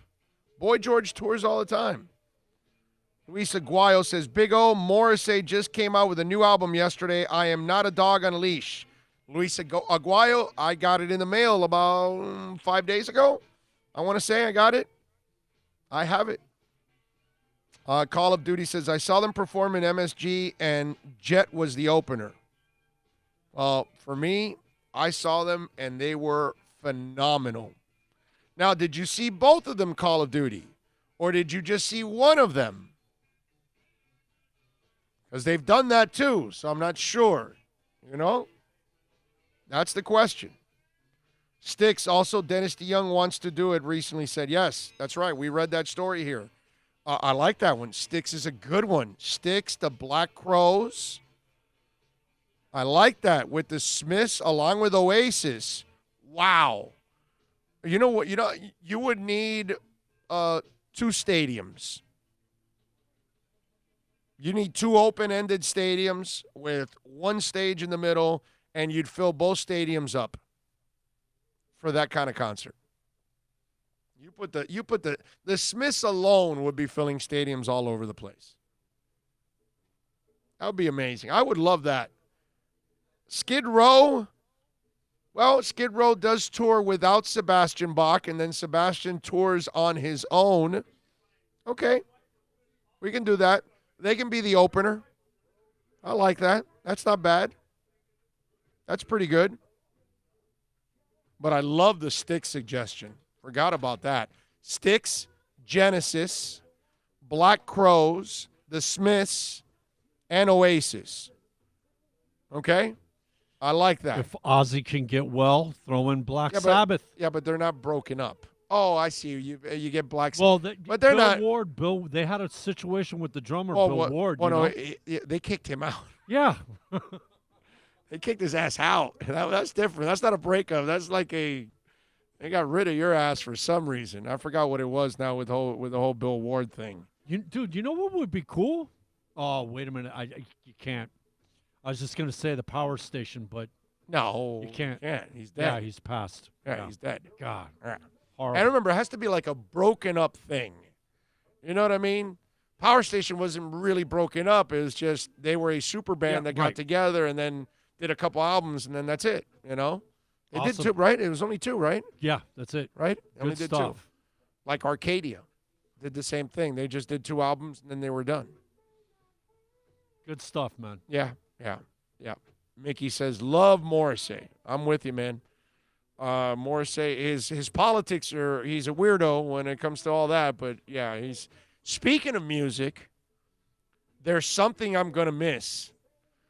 I've seen U2, Kiss, and Iron Maiden there. I've been to 6 concerts there. I know exactly what you're talking. I guess it got finalized. Yep. Steve Ballmer bought the LA Forum. He finalized it 2 days ago for $400 million. And he bought it off James Dolan and MSG. They've been at this for a while. They've been fighting over it and all that. And so. Oh, you brought this story up long 3-4 weeks easily. Yeah, a while back. And so they've been at this for a while now, and finally they agreed on a price. So that means they're going to tear down the LA Forum, the Great Western Forum, where Magic Johnson and the boys used to do a little Showtime.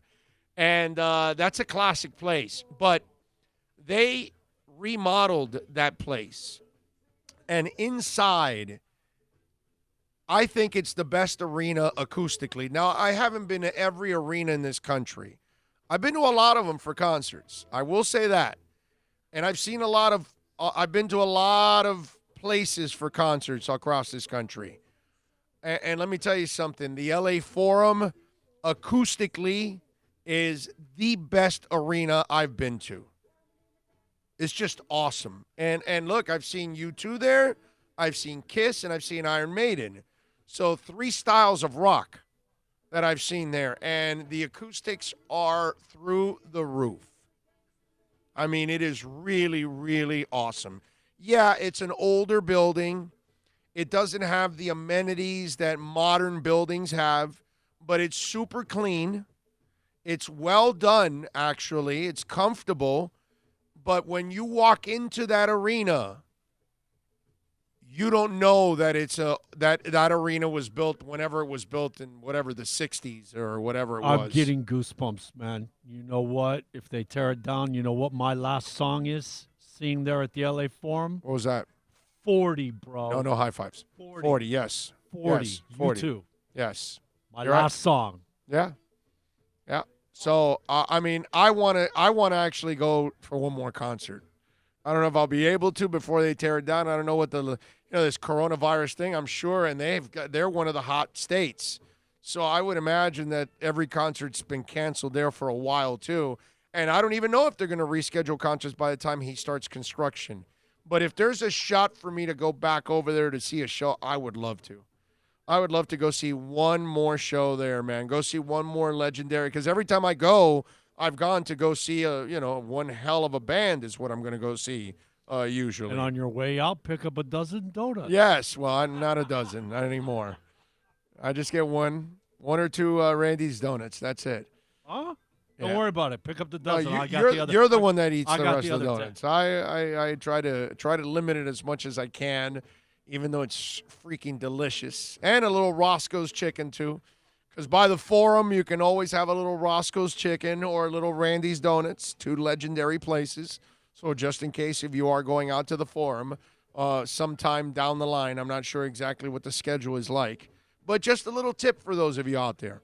If you plan on going or if you want to go, if you want to experience it, once this craziness is done, if there are concerts there still, go, man.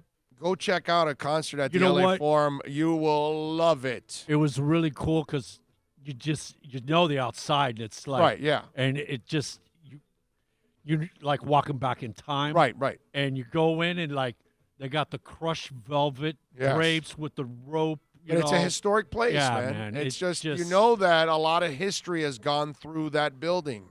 That's the cool part. But acoustically, the LA Forum is unlike anything out there, man.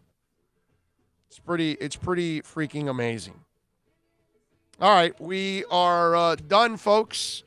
We are wrapping it up here. We did 3 hours today. We thank all of you, of course, for supporting us like you always do. You did more than 3 hours. You did 3 hours and 6 minutes. 3 hours and 6 minutes. There we go. So we've done a little extra. Jose and all the great people out here, man. Good call on your part for this field trip. Yes. You know? Yes. Yeah, we were supposed to be at Caneswear today, but unfortunately they are closed. They are, by the way, at Caneswear. I do want to tell you, go to caneswear.com. We talked about it earlier on the show. But if you're looking for anything Canes, Dolphins, Inter Miami, Miami Heat, Miami Marlins, Florida Panthers, all of that, they've got all kinds of items. You can order online at caneswear.com, and they'll deliver it. Also, they have... well, the online is what I'm saying is what you can do. And remember, if you order over $99, free shipping. So check it out. They've got the new Inter Miami jerseys. I'm about to sneeze. Or kits. As they say, not jerseys, kits. So if you want to order a kit so you can be ready when the season starts. I got my David Beckham Inter Miami jersey in the mail a couple days ago. You did? Yeah, man. I posted it on Twitter and all that. So I can't wait to wear my David Beckham Inter Miami jersey once we get this thing going. So go to caneswear.com, order it online, get it delivered, free shipping over $99. We thank all of you for watching, tuning in, as always, supporting the show. We'll see you tomorrow live from Toyota of Hollywood. Starting off, we'll be back to normal time at 11 a.m. Tomorrow at Toyota of Hollywood. And remember to come on out here to 12397 Pembroke Road, VSS West Pines. Come on out and get all your CBD needs, man. They've got it all here for you and a whole bunch of other things. Hey, look, the disposable... what's it called? Disposable, what is it? Pod device is what they like to call it. You can get them here. They've got the 3-packs too. So come on out here, man. Check it out at VSS West Pines. We'll see you tomorrow. Same time, same place, same bat channel. Be good out there. And don't forget to click and subscribe. Y'all stay safe.